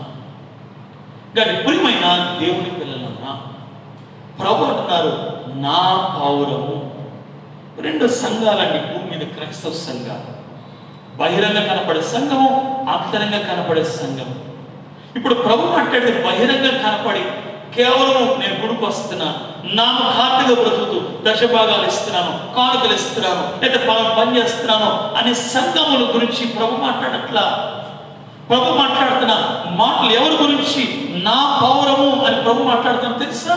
నా పౌరం అని ఎవరి గురించి మాట్లాడుతాడంటే, తన అంతరంగంలో ఆయన ఏ సహవాసం అయితే సంఘం కలిగి ఉందో వారి గురించి మాట్లాడుతున్నారు. ఈరోజు నేను అదే మాట్లాడుతున్నా.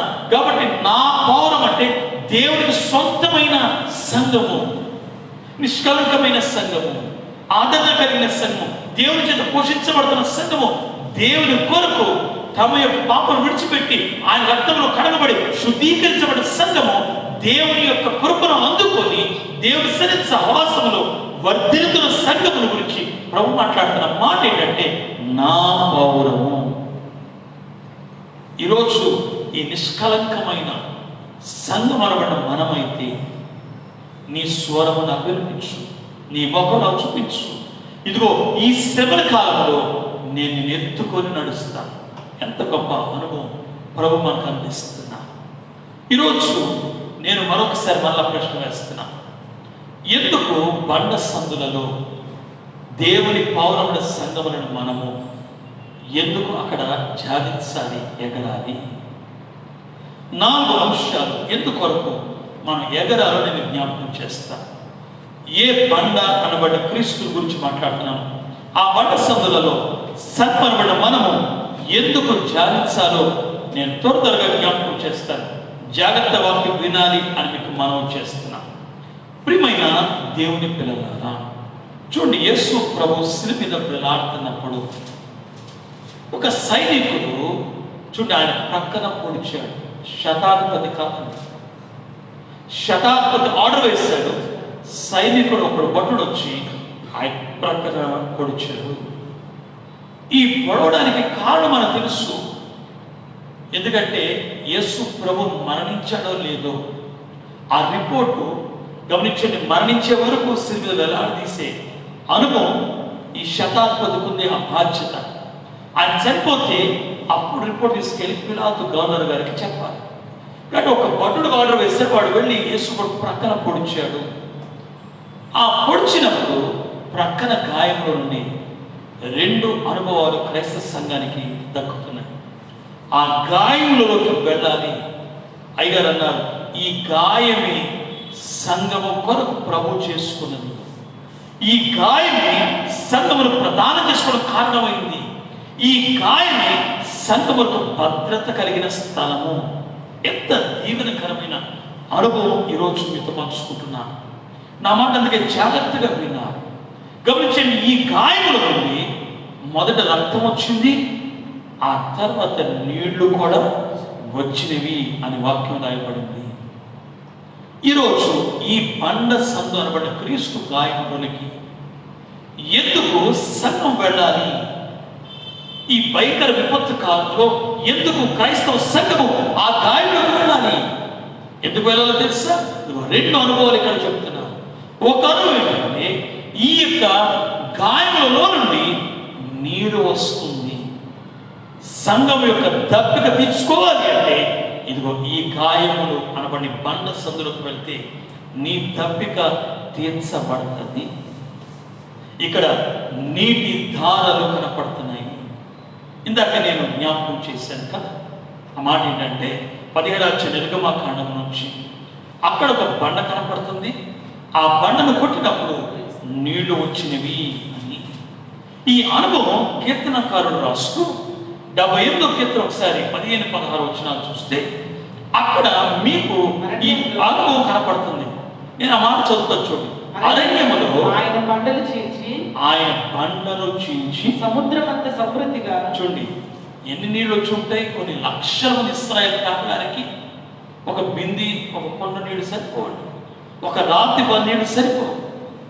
ఒక రకం చెప్పాలంటే సముద్రం అంత నీళ్లు కావాలి. కీర్తనకారుడు అదే రాశాడు. బండను చీల్చి సముద్రమంత సమృద్ధిని వారికి నీరు త్రాగనిచ్చి వాడు నీళ్లు త్రాగిరి. బండలో నుండి ఆయన నీటి కాలువలు రప్పించింది. బండలో నుండి నీటి కాలువలు ఉబ్బుకుంటూ వచ్చింది. నదుల వలె నీళ్లు ప్రవహింప. నదుల వలె నీళ్ళు అంట. నది వలె కాదు, నదుల వలె అంటే కొన్ని నదులు కలిపి ఒక సముద్రం అయినట్లు అన్ని నీళ్లు ఆ చిన్న బండల నుంచి ఉబ్బుకుంటూ వచ్చినాయి. ఒక బండ నుంచి నీళ్లు రాగలిగితే క్రీస్తు ప్రక్కన గాయంలో నుండి ఆధ్యాత్మిక ఆలోచించండి. నేటికి నీళ్లు ప్రవహిస్తూనే ఉన్నవి. అనేక కాలువలు ప్రవహిస్తున్నాయి. ఆధ్యాత్మిక దాన్ని తీర్చడానికి సంఘము ఇక్కడికి రావాల్సిందే. ఇక్కడ ఒక మాట చెప్తాను, జాగ్రత్తగా వినండి. ప్రియమైన దేవుని పిల్లలారా, సాధారణంగా యేసు ప్రభు గాయముల నుండి రక్తం రావడం సహజం. ఎవరైనా పొడిస్తే ఒక ఈట పెట్టి ఆ రక్తం వస్తుంది, కానీ నీళ్లు రావు. నీరు రావడం సహజమైన సంగతి కాదు, అసాధ్యమైనది. కానీ యేసు ప్రభు ప్రక్క నుంచి ఈ సహజము కానీ నీళ్లు ఎలాగ ధార ప్రవహిస్తున్నాయి. ఎందుకు ఈ నీళ్లు ప్రవహిస్తున్నాయి? ఈ నీళ్లు ఎందుకు వచ్చినాయి ఆలోచించారు ఎప్పుడైనా? ఈ నీటికి అయ్యగారు పెట్టిన పేరేంటో తెలుసా? నేను శిలువ కాలంలో ఈ మాట గుర్తు చేశాను. ఆ మాట ఏంటో తెలుసా? మనోవిచారపు నీళ్లు. ఆయన ప్రక్క నుంచి వచ్చే నీళ్లు ఎక్కడి వచ్చినాయి అంటే, తన మనస్సు పిండినప్పుడు, ఆయన హృదయం కరిగినప్పుడు, నలిగి కరిగి నీరైపోయినట్లు యేసుక్రీస్తు తలంచిన మనకి ఆయన హృదయము నలిగి కరిగి నీరైంది. ఆ నీరే ప్రక్కన గాయం నుండి ఉబ్బుకుంటూ కాలువలే నేటికి ఆధ్యాత్మిక ప్రవహిస్తుంది. ఈ నీళ్లకు కారణం ఏంటో తెలుసా? ప్రభు మనస్సుకు వేసిన సిలువ, ప్రభు మనస్సుకు కలిగిన గాయం ఇది. ప్రభు అంతరంగానికి ఈట పెట్టి పొడిచిన శరీరానికి కాదు, గమనించే దాని వెనకాల మనిషి యొక్క పాపము ప్రభు మనస్సును గాయపరిచింది. ఈ గాయపరిచిన బట్టి ఏం జరిగింది? కదా, సిమియోను ఒకరోజు బాలుడి నేసని ఎత్తుకొని మరియమ్మకు అంటున్నాడు, అమ్మా, నీ హృదయంలో ఖడ్గము దూసుకువెళ్తుంది. ఇప్పుడు ప్రభు హృదయంలోకి ఖడ్గం దూసుకొని వెళ్ళినప్పుడు నీళ్ళు వచ్చి అక్కడ మరియమ్మ హృదయంలో ఖడ్గం దూసుకువెళ్ళింది. కానీ అది మరియమ్మకి ఒకవేళ నీరు తెవచ్చేమో, కానీ సర్వలోక రక్షించాలంటే ప్రభు హృదయంలో ఖడ్గం వెళ్ళాలి. ఎందుకు హృదయంలో ఖడ్గం వెళ్ళి నీళ్లు రావాలో తెలుసా? ఇది మనోవేదన.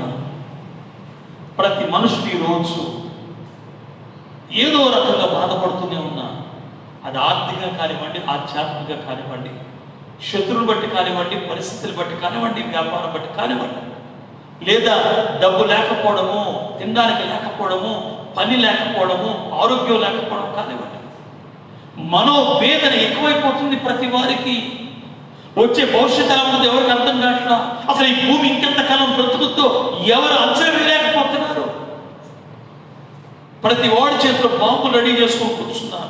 ప్రతి వారి చేతిలో ఇలా బయోలాజికల్ వార్స్ రెడీ చేసుకుని కూర్చున్నారు. కోవిడ్ లాంటి వైరస్లు పంపిస్తూ ప్రతి వారు కూడా బ్రతకర వారిని చంపైన వీడు బ్రతకాలనే ఆలోచన ఈరోజు ఎక్కువైపోయింది. దొంగతనాలు కానీ, హత్యలు కానీ, ఇలాంటి విపరీతమైన మరణాలు కానీ, కొన్ని వందలు అయిపోయిన సమాధుల్లో ఒక్క శవాన్ని పాతపెట్ట కూడా ఖాళీ లేని సమాధులు ఎన్నో ఉన్నాయి ఈరోజు. ఇలాంటి పరిస్థితులలో మనిషి వేదన పడిపోతున్నాడు. జవాబు దొరకట్లేదు. మీ వేదన యేసయ్య మీద పెట్టండి. అదే ఇప్పుడు మాట్లాడుతున్నాను. యేసయ్య హృదయము నీ హృదయం వేదన కొరకు వేదన పడింది కనుక ఆయన హృదయంలో కట్టు దూసుకోవడానికి కారణం ఏంటంటే నేను హృదయంలో పడే ప్రతి వేదనకి ఆయన జవాబు ఇవ్వడమే ఈ నీటి దారి యొక్క ఈ లోకంలో ప్రవహించట. ఈ బండ నుంచి నీటి కాలువల యొక్క కారణం అది. ఈరోజు ఒక మాట జ్ఞాపకం చేస్తున్నా. నీ దప్పికేంటి అంటే గమనించండి, ఎప్పుడు నేను ఈ బిడ్డల పెళ్లి చేస్తాను, ఎప్పుడు నేను నా పరిస్థితి మెరుగుపడతాను, ఎప్పుడు నేను ఈ శ్రమను దాటేస్తాను, ఎప్పుడు నేను భవిష్యత్తు బాగుంటుంది, ఎప్పుడు నేను సమాధాన పడతాను, ఎప్పుడు నేను ఈ శిక్షను తప్పించుకుంటాను, ఎప్పుడు నేను ఈ లోకంలో హాయిగా బ్రతుకుతాను అనుకుంటున్నాను.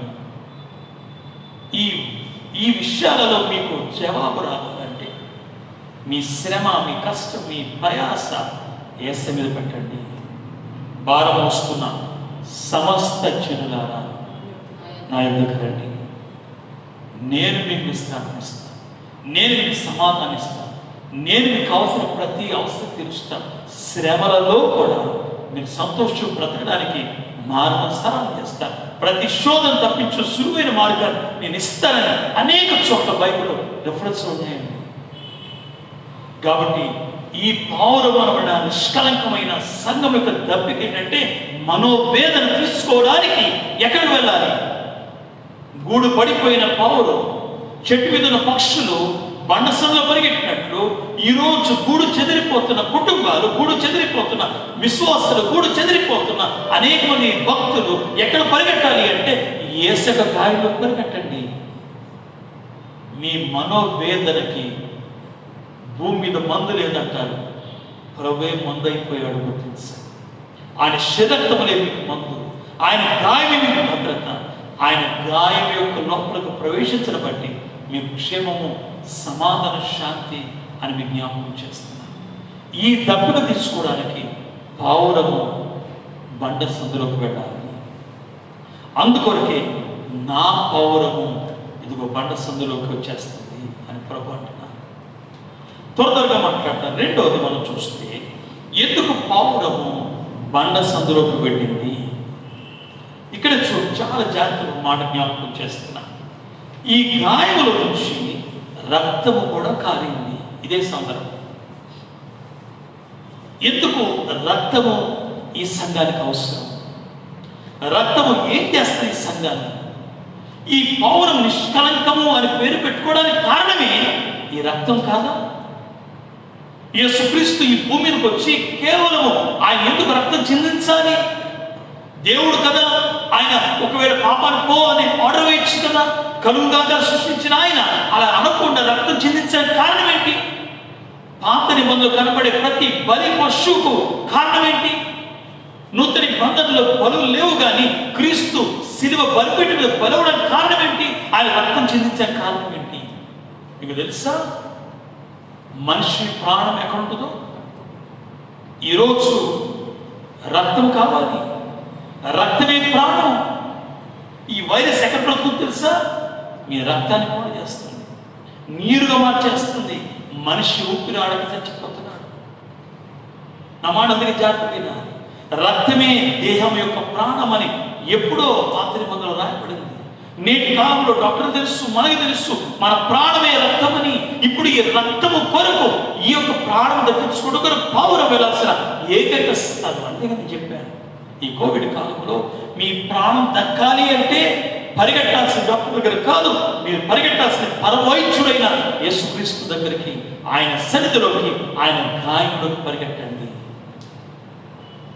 మీ జ్ఞానం వెళ్ళొద్దనున్న మీ మనస్సు వెళ్ళమందిగా పరిగెట్టండి. నా మాట ఇప్పుడు జాగ్రత్తగా వినండి. ఇక్కడ మనకు దొరికే రక్తము చేసే పనులు ఏంటి? ఉదాహరణకి నేను యోహాను మొదటి పత్రిక చూడండి, కొత్త నిబంధన చివరి పుస్తకాల ముందు, యూదా పత్రిక ముందు 3 యోహాను పత్రికలు ఉంటే మొదటి పత్రిక మొదటి అధ్యాయం 7వ వచనములో ఒక ప్రాముఖ్యమైన సంగతి యోహాను గారు రాస్తున్న ఆ మాటలో ఈ మాట ఉంది, మనం అయితే ఆయన వెలుగులో ఉన్న ప్రకారం ఆయన వెలుగులో ఉన్న ప్రకారం మనమును వెలుగులో నడిచిన మన అన్యోన్య సహవాసం గలవారమే. యేసయ్య వెలుగులో ఉంటే మనం కూడా వెలుగులో ఉండాలి. అప్పుడు మనకి ఆయనకి వెలుగు చీకటి కలవు, కానీ వెలుగు కలుస్తే అన్యోన్య సహవాసం దొరుకుతుంది అంటే అప్పుడు ఆయన కుమారుడైన తెలుసా, చీకటి అనగానే పాపము, చీకటి అనగానే లోక సంబంధమైన క్రియలు. ఎప్పుడైతే మీరు వెలుగు సంబంధం మార్చబడ్డారో అప్పుడు ఆయన కుమారుడైన తండ్రి అయిన దేవునికి అద్వితీయ కుమారుడు యేసుక్రీస్తు రక్తము వలన ప్రతి పాపము నుండి మనం మోచించబడతాం, మనం పవిత్రపరచబడతాం. అందుకొరకు ఈ పౌరబడ్డాన్ని సంఘములను మనము క్రీస్తు అంతరంగ సంఘం పిలువబడుతున్నాం. మనము యేసుక్రీస్తు గమనించండి, నా కొరకు వచ్చాడని, యేసుక్రీస్తు నా కొరకు మరణించాడు, యేసుక్రీస్తు నా కొరకు ఈ లోకములో జీవించాడని, యేసుక్రీస్తు నా కొరకే ఆరోహణమయ్యాడని, యేసుక్రీస్తు నా కొరకే తిరిగి రానయ్యని ఆటపడుకుంటున్నాం. మనము పవిత్రత లేకపోతే, పరిశుద్ధత లేకపోతే దైవ సహవాసంలోకి వెళ్ళలేమనే సంగతి గుర్తించిన మనము ఈరోజు నేర్చుకోవాల్సిన అంశం ఏంటో తెలుసా? యేసు గాయంలోకి ఎందుకు వెళ్ళాలి అంటే అక్కడ నీటి రక్తధారలు లేకపోతే నీళ్లు లేకపోతే మనోవిచారపు నీళ్ల దారల్లో దప్పిక తీసుకొని వారు ఒకవేళ మనస్సున మంచి పనులు చేయడానికి ప్రారంభించి చెడు పనులు మానేస్తే సరిపోవచ్చేమో, కానీ దానివల్ల పరలోకంలో ఒక ఆఖరి తరగతిని దొరుకుతుందేమో, కానీ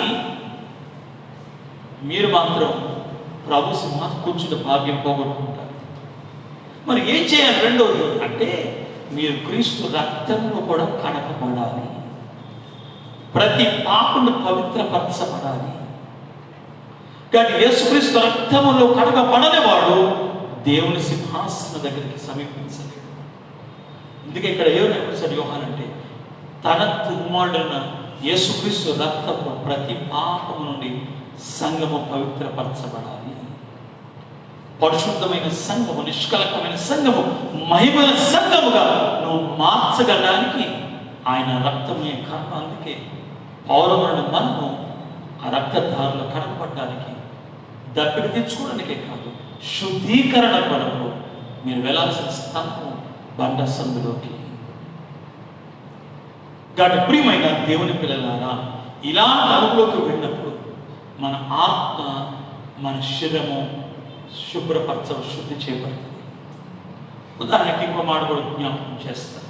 ప్రకటన 7వ అధ్యాయం 13-14 వచనాలు చూస్తే అక్కడ ఒక సందర్భాన్ని చెప్తాను, మీరు వినండి, వినండి, నేను చెప్తాను.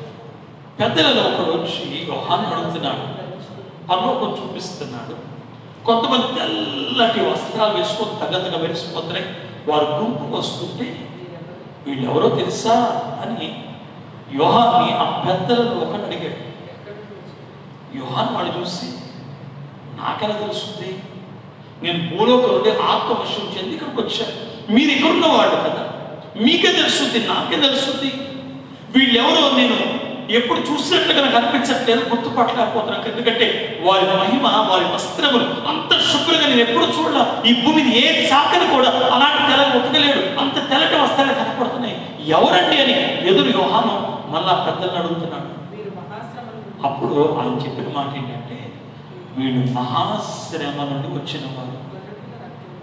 అంత మాత్రం ఆగల, ఒక మాట అన్నాడు, గొర్రెపిల్ల యొక్క రక్తములో వారి వస్త్రములు ఉతుకున్నప్పుడు ఎర్రటి రక్తములు కడగబడితే తెల్లటి వస్త్రం ఎలాగైపోయింది? గొర్రెపిల్ల రక్తము ఎర్రటి బట్టి మన యొక్క, గమనించండి, భయంకరమైన మన పాపములను హిమము వలె, గొర్రెబొచ్చు వలె ఎర్రటివైన పాపములను తెల్లగా మార్చేస్తుంది. ఆ తెల్లటి వస్త్రాల కారణం పాపరహితమైన స్థితి అని అర్థం. ఈ రోజున మనకి జాగ్రత్త ఎందుకు ఈ యొక్క పౌరము బండ సందులు ఎగురుతుందంటే దెబ్బకి తీసుకోవడమే కాదు, మనోవేదన తీసుకోవడమే కాదు, గమనించండి, తాను పాపరహితంగా ఉండి దేవుని చేత నిష్కలంకురాలు అని పిలవాలి, పరిశుద్ధురాలు అని పిలవాలి. ఆయన పరిశుద్ధుడు కనుక నేను పరిశుద్ధుడై ఉండాలి, ఆయన వెలుగు కనుక నేను వెలుగై ఉంటే కానీ ఆయనకు నాకు అన్నిన్న సహవాసం దొరకదు. కాబట్టి అలాంటి సహవాసం కొరకు ఈ యొక్క గొర్రెపిల్ల అనబడిన పెండు కుమార్తె అనబడిన నిష్కలంకురాలనబడిన పావురము ఆ బండను కోరుకుంటుంది. ఉదయకాలంలో ఈ విపత్తు కాలంలో యేసయ్య గాయంలోకి రాగలిగితే, అక్కడ ఎగరగలిగితే, ధ్యానించగలిగితే అది మీకు ఎంత క్షేమకరము, ఎంత భద్రత, భద్రతతో పాటు ఎంత పవిత్రత, ఎంత నిష్కలంకమైన స్థితి, ఎంత మహిమ కలిగిన స్థితి. ఈరోజు ఎందుకు మరొక మాట తొందరగా చెప్తా. మూడో అంశం, నేను ఎందుకు పౌరము బండ సందులలో ఎగరాలి. యోగ గ్రంథం తెరవండి ఒకసారి, 29వ అధ్యాయం తెరిచిపెట్టండి, నేను చదువుతాను, మీరు చూడండి. యోగ గ్రంథం 29 వచనంలో ఒక మాట నేను చదువుతున్నాను. యోబే జవాబిస్తున్నాడు తన స్నేహితులకి. యోబు చెప్తున్న మాట దేవుని గురించి మాట్లాడుతూ, ఆయన కొన్నాడుతూ, ఆయన చెప్పిన ఒక ప్రాముఖ్యమైన సంగతి ఏంటో తెలుసా? నేను పెట్టిన అడుగెల్లా. చూసారా, తంతే గాలి గుట్ల పడ్డాడు అంటారే. ఇప్పుడు ఆయన అంటున్నాడు, నేను పెట్టిన ప్రతి అడుగెల్లా ఎక్కడ పడిందంట? నేతిలో అడుగు పెట్టినట్లుందంట. ఎవరిది? యోబుది.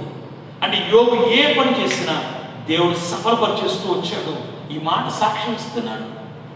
నేను పెట్టు అడుగు ప్రతి అడుగల్లా నేతిలో పడినట్లున్నది అంటూనే ఆయన ఏమన్నాడు తెలుసా?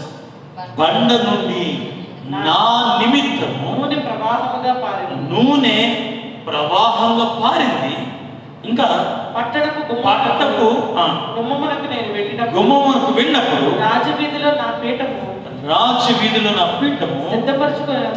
సిద్ధపరచుకున్నప్పుడు యవ్వనులు నన్ను చూచినప్పుడు ముసలివారు లేచి ఎంత గొప్ప అధికారము, గౌరవం సంపాదించుకున్నారు. ఈ మూడో అంశం ఏంటి అంటే, యోబు చెప్పదగింది ఏంటంటే, దేవుడు నాకు ఇచ్చిన స్థితి, దేవుడు నాకు ఇచ్చిన అంతస్తు, ఎంత గొప్ప అనుభవంలోకి నేను వచ్చాను అనేది ఒక రకంగా మన శరీరక సంబంధించింది కనపడినా, ఆధ్యాత్మికంగా మనం చూస్తే యోబు అన్న మాట అంటే, దేవుని చేత నేను నూనె కలిగిన వాడుగా, ఆ బండ నుంచి కాలిన నూనె, గమనించండి, నా కొరకు దేవుడిచ్చిన శ్రేష్టమైన దీవెనగా నా హృదయంలో పారింది అన్న మొదలుపెట్టాడు. నూనె బండ నుంచి పారడం అంటే ఏంటి? బైబిల్లో నూనె అంటే అర్థం ఏంటి? చాలా సందర్భాలు ఉన్నాయి, కానీ ఒక ఓటిలో చెప్తాను. నూనె పరిశుద్ధాత్మక గుర్తు, నూనె అభిషేకాల గుర్తు, నూనె గమనించేది అనేకమైన స్వస్థతలకు గుర్తు. ఇలాగ అనేక సందర్భాలు తీసుకున్నా ఒక మాట జ్ఞాపకం చేస్తాను. ఇక్కడ యోబు దేవుని ఆత్మ చేత నేను అభిషేకించబడ్డాను కనుక, నూనె నేను సంపాదించుకున్నాను కనుక, బండ నుండి ఆ నూనె నా మీద ప్రోక్షించబడింది కనుక, నేను పరిశుద్ధిని కాదు అతి పరిశుద్ధి మార్చబడినప్పుడు నా హృదయము ఎంత ఆనందించింది. ఈరోజు నేను అదే జ్ఞాపకం చేయని ఆశిస్తున్నాను. కనుక ప్రియమైన దేవుని పిల్లలారా, గమనించండి, మనం కేవలము నా మాట జాగ్రత్త ఆలకించాలి. మనోవేదన పోగొట్టుకొని, మనసును తృప్తిపడి, ఏదో ఒక దీవెనో, ఏదో ఒక వరము, ఏదో ఒక సమస్య దాటేసాం అనుకొని నీళ్లు త్రాగి బండ సందులలో పౌరం తృప్తి పడితే సరిపోదు. నా పౌరము అని అనాలి ప్రభు. వెంటనే చేసి పౌరం ఏంటంటే, ఆ బండ సందులలో వస్తున్న రక్తములో కడపబడింది, రక్తములో పవిత్రపరచబడింది. రెండు అంశాలనే చెప్పాను, కానీ రెండు అంశము కూడా సరిపోదు. కేవలం క్రీస్తు రక్తంలో కడగబడితే ఒకవేళ దేవుని సహవాసం దొరుకుతుంది, కానీ సంపూర్ణతలోకి రావాలంటే, అతి పరిశుద్ధ స్థితి కావాలి అంటే, దేవుని ముఖంలో చూసి మాట్లాడాలంటే, మూడో అంశం ఏంటో తెలుసా? నీవు దేవుని ఆత్మ నీ మీద ప్రోక్షించబడమే కాదు, నీ ఆత్మ దేవుని ఆత్మ వశంలోకి రావాలి. యోగం అన్నమాట దేవుని ఆత్మ నా మీదకి వచ్చింది. వధు సంఘానికి నేను చెప్పే మాట ఇది. ఎందుకు పావురము బండ సందులో ఎగరాలి అంటే పరిశుద్ధాత్మ నింపుదల కొరకు దొరికే ఏకైక స్థలము తండ్రి గాయములే, అయితే ప్రభు గాయములే. మీకు తెలుసా, పరిశుద్ధాత్మ క్రొత్త సంగతి బోధించడు. ఎవరైతే పాప రైతుని దీవిస్తారో వారి మీద, ఎవరైతే కడగబడతారో వారి మీద రక్తముపై పరిశుద్ధాత్మ ప్రోక్షించబడుతుంది. మీకు తెలుసు, నేను చెప్పక్కర్లేదు. కొన్ని ఇంటికి పేతురు వచ్చి ఆయన యేసు ప్రభు చెప్తున్నప్పుడు పరిశుద్ధాత్మ గురించి మాట్లాడాలి. పరిశుద్ధాత్మను గురించి ప్రభు శిష్యులతో మాట్లాడారు. వాళ్ళు 10 మంది కూడుకున్నారు. వారితో పాటు మిగతా 110 మంది కూడుకొని 120 మంది మేడలు కూడుకున్నప్పుడు పరిశుద్ధాత్మ గారు వారు కనిపెట్టినప్పుడు, ఎడతెగ ప్రార్థించినప్పుడు వారి మీద పరిశుద్ధాత్మ కుమ్మరించబడింది. కానీ ఇప్పుడు నేను చెప్పే సందర్భం అది కాదు. ఇక్కడ మనం చూస్తే గమనించండి, పేతురు కేవలం యేసే పక్షపాతి కాదు అని మొదలు పెట్టాడు. అపోస్తలుల 10:42 వచ్చేసరికి ఆయన ఇంకా ప్రభువు గురించి మాట్లాడుతూ ఉన్నాడు. అన్యులు నీటి బాప్తిసం పొందనివ్వడు, ఆత్మతో నింపబడ్డ కారణం ఏంటంటే ఈయన వాక్యము ద్వారా క్రీస్తు రక్తములో వాడు కడగబడ్డారు. అంటే ఇప్పుడు ఎవరైతే క్రీస్తు రక్తంలో కడగబడతారో ఆ పావురము నిశ్చలంగా మారుతుందో వారి పైన పరిశుద్ధాత్మ అభిషేకం జరుగుతుంది. ఇదిగో నూనె దానికి మనం నడిపిస్తుంది. పావురం ఎందుకు ఈ గాయంలోకి వెళ్ళాలి, ఎందుకు ఈ బడసంద వెళ్ళాలి? శ్రమ వచ్చినందుక కాదు, శ్రమ తప్పించుకోవడానికి ఒకేదైతే పరిశుద్ధాత్మ నింపుదల కొరకు గాయమే మనకి సరైన చోటు. ఎంత దీవెనకరంగా అనుభవం. ఆ గాయంలోకి వెళ్ళండి. ప్రభువా, నీ రక్తంలో కడిగి నీ ఆత్మ చేత నన్ను అభిషేకించండి. ఇదిగో ఈ అంచె దినములలో సర్వజనుల మీద నా ఆత్మను కుమ్మరిస్తాను వాగ్దానం చేశావు. ఆ వాగ్దానం నెరవేర్చమని యోవేలు ద్వారా మాట్లాడింది, పేతురు ద్వారా మాట్లాడింది. నా జీవితం నెరవేర్చమని ప్రార్థించండి. అందుకొరకు గాయంలోకి వెళ్ళండి. చివరిగా ఒక మాట చెప్పి ముగిస్తాను. ఎందుకు ఈ పౌరము గాయములలోకి వెళ్ళింది? బండ సందులకు వెళ్ళాలి.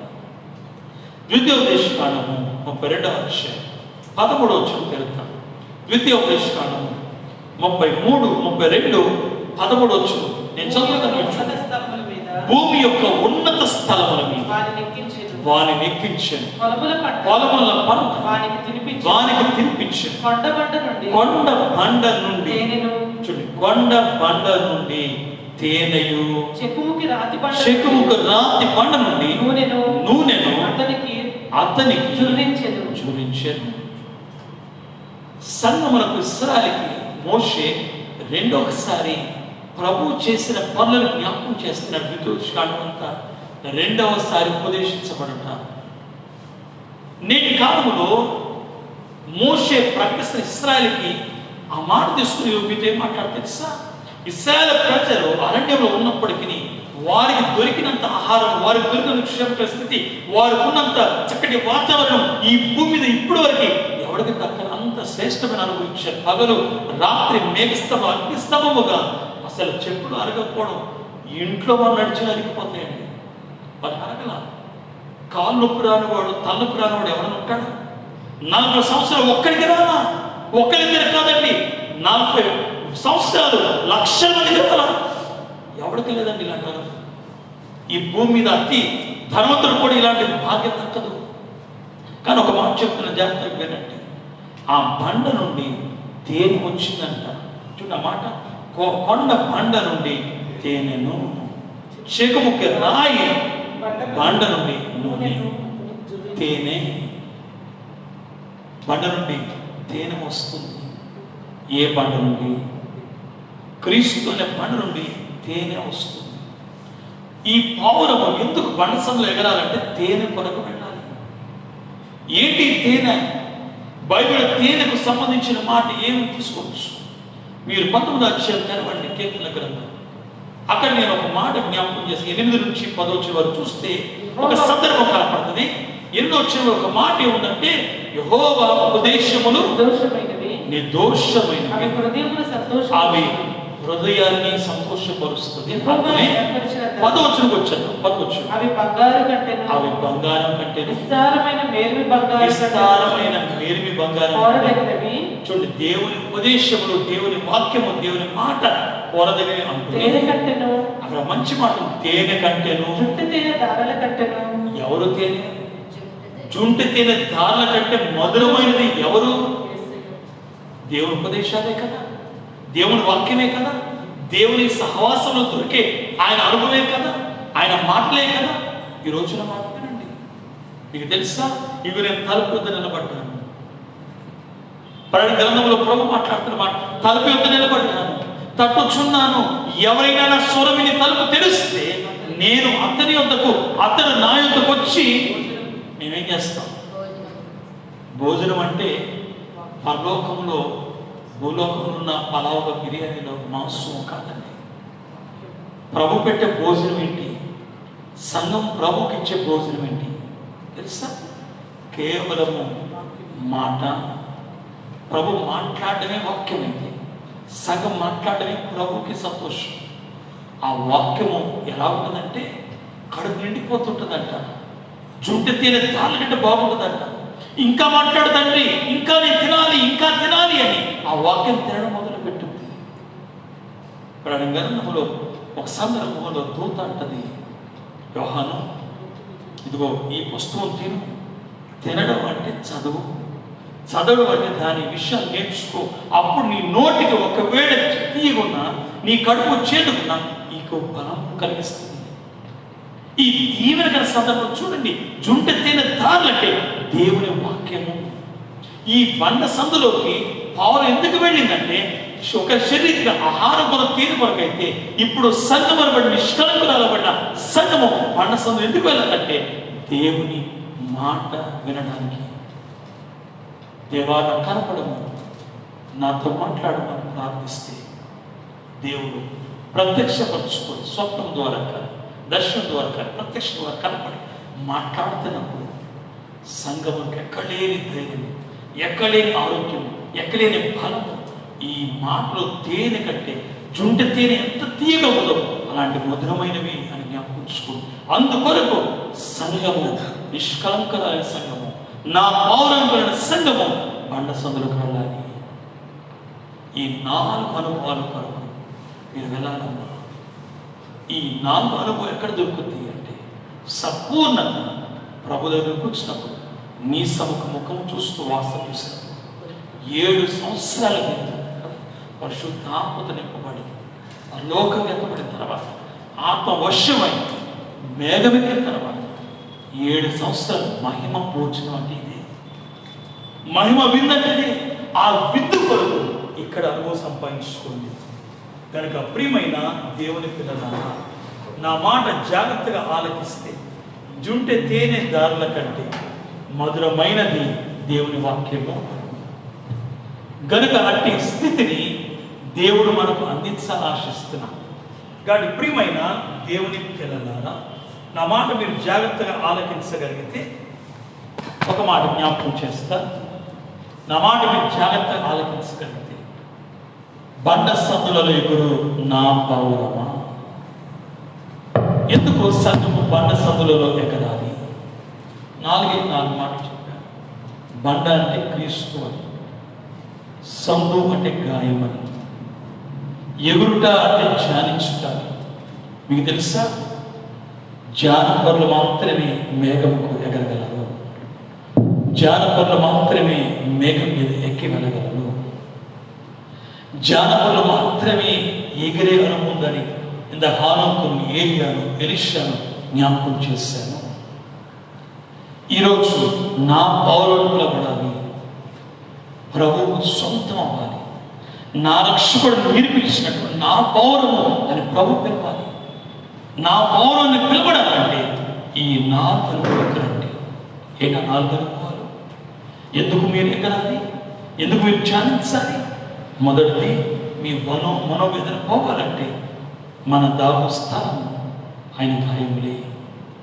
రెండోది, పవిత్రపరచబడాలంటే ఆయన గాయంలోకి వెళ్ళాల్సిందే. మూడోది, ఆత్మ నింపుదల కావాలంటే ఆయన గాయంలోకి వెళ్ళాల్సిందే.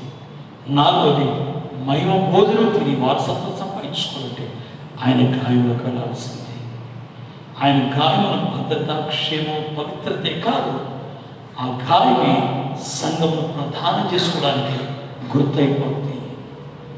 ఎవరైతే గాయంలోకి వచ్చారో వారు ఖచ్చితంగా మేఘమెక్కుతారు కనుక అట్టి స్థితిని సంపాదించుకుని మేఘమెక్కుతారు. అట్టి దేవుడు తన వాక్యం ద్వారా మీ అందరికి అనుగ్రహించండి నా విశ్వసిస్తూ నా మాటలు ముగిస్తున్నాను. దేవుడు దీవించును కాక. చిన్న ప్రార్థన. సర్వోన్నతుడ దయగలిగిన మా తండ్రి, విన్న మాటలు మనకు భద్రపరిచి వాక్యాన్ని ప్రార్థన సరిపడా అందించమని యేసు నామములో మిక్కిలి బ్రతిమాలి వేడుకొచ్చున్నాము తండ్రి. కూర్చున్నాం. ఒక కీర్తన పాడుచుండగా మన కానుకలు స్నానం చేసుకుంటాం.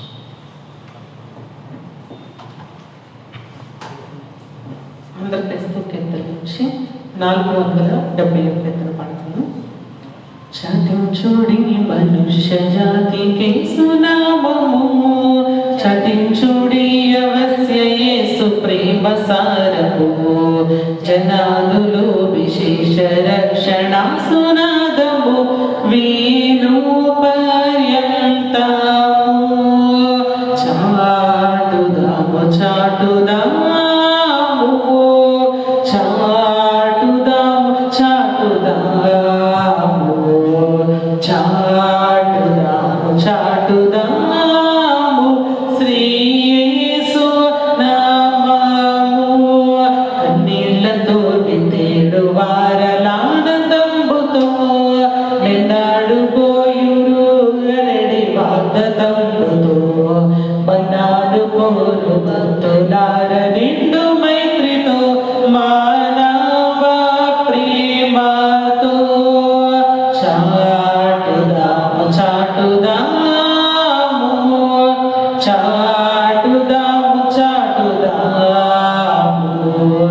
చాటుదాము చాటుదాము చక్కని మార్గము.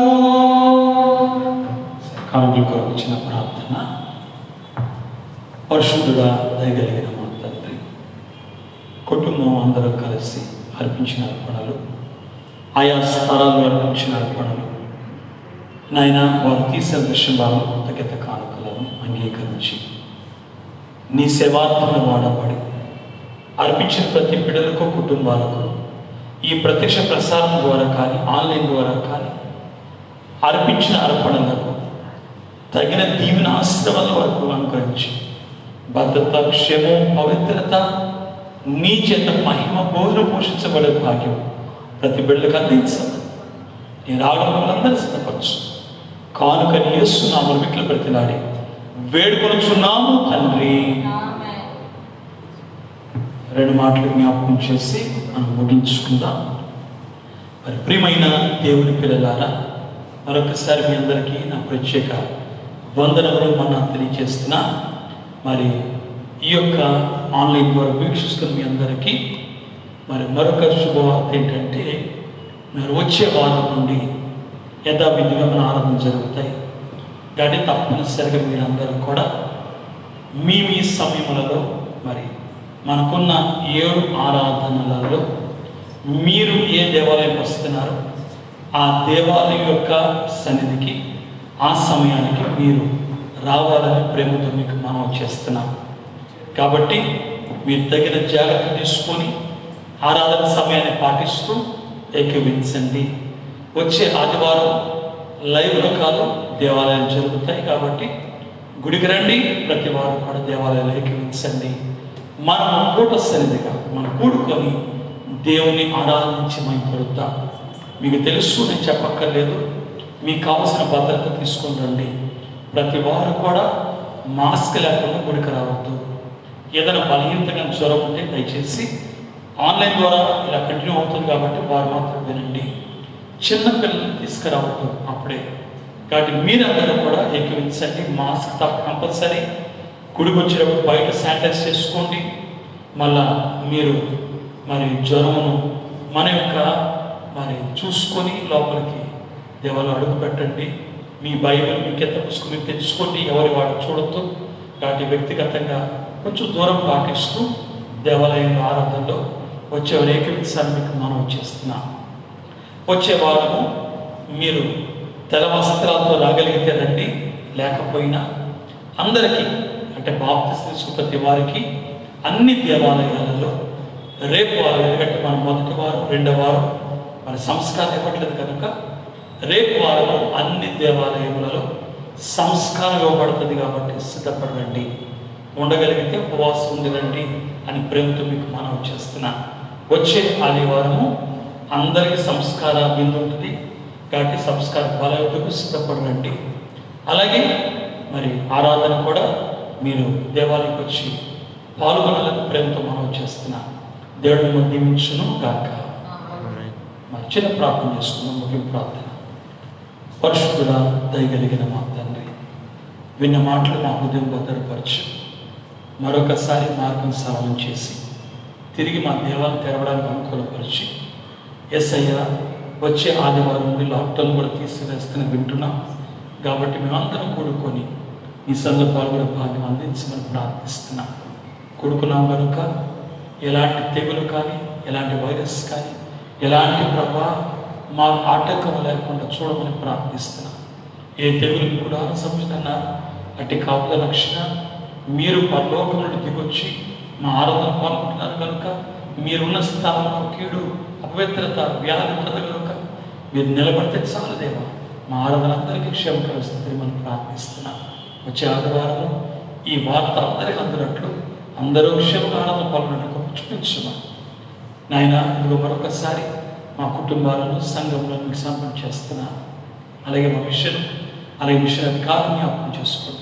ప్రతి సేవకులను జ్ఞాపకం చేసుకొని వారి సంఘాలు తెచ్చుచుండగా అన్నింటినీ ఆశ్రయించి ఏకం జరిగించము.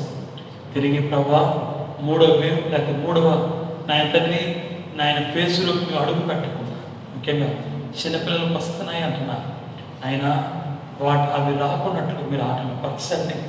ఒకవేళ చిత్తమైతే ఆయన మమ్మలను నీ గాయంలో భద్రపరిచి మా బిడ్డల క్షేమకు స్థితించి ఒక్క మరణవాత, ఒక్క వ్యాధి వార్త మేము వినకున్నట్లు కొరకు చూపించుమా. మా బిడ్డలందరినీ సంరక్షించండి. దీవెన రక్షణకర్త అయిన మా కొరకు ఈ లోకానికి నరుడుగా, రేపు మధ్యాకాశ వరుడుగా రానయ్యన యేసుక్రీస్తు నామములో మిక్కిలి బ్రతిమలాడి వేడుకొనుచున్నాము తండ్రి. పరలోకమందున్న మా తండ్రి, నీ నామం పరిశుద్ధపరచబడును గాక, నీ రాజ్యం వచ్చును గాక, నీ చిత్త పరలోకమందు నెరవేర్చినట్లు నెరవేరును గాక. మా అనుదిన ఆహారమును దయచేయండి. మెడల ప్రాణం చేసి అపరాధం శోధన కృష్ణుని తప్పించి రాజ్యం, శక్తి, మహిమ నిరంతరము నీవైనావు తండ్రి. ప్రభు యేసు రక్తము చేయము వాది క్రియలు, ప్రభు యేసు రక్తము చేయము వాది క్రియలు, ప్రభు యేసు సంపూర్ణ విషయం వాది క్రియలకు అనంత నాశం. హల్లెలూయా, స్తోత్రం, స్తోత్రం. ఆమేన్. సృష్టికర్తని తన దేవుని యొక్క ప్రేమ, రక్షణకర్తని కుమారుడు యేసు ప్రభువు కృప, ఆదరణ పరిశుద్ధాత్మ సంస్థ కాపుదల నిత్యము సదాతో నడిపించి మహిమ మేఘమిక ధన్యత, ఎలాంటి బంధ రాకుండా కాపుదల, రక్షణ, పోషణ, ఆధ్యాత్మిక అనుభవాలను వర్తల చేసి మేఘమిక ధన్యత దేవుడు మనల్ని కనుగరించును గాక.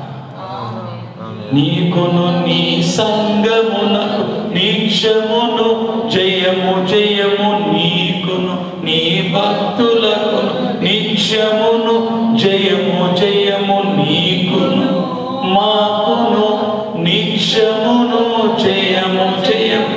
రక్షకానా వందనాలు, శ్రీ రక్షకానా వందనాలు.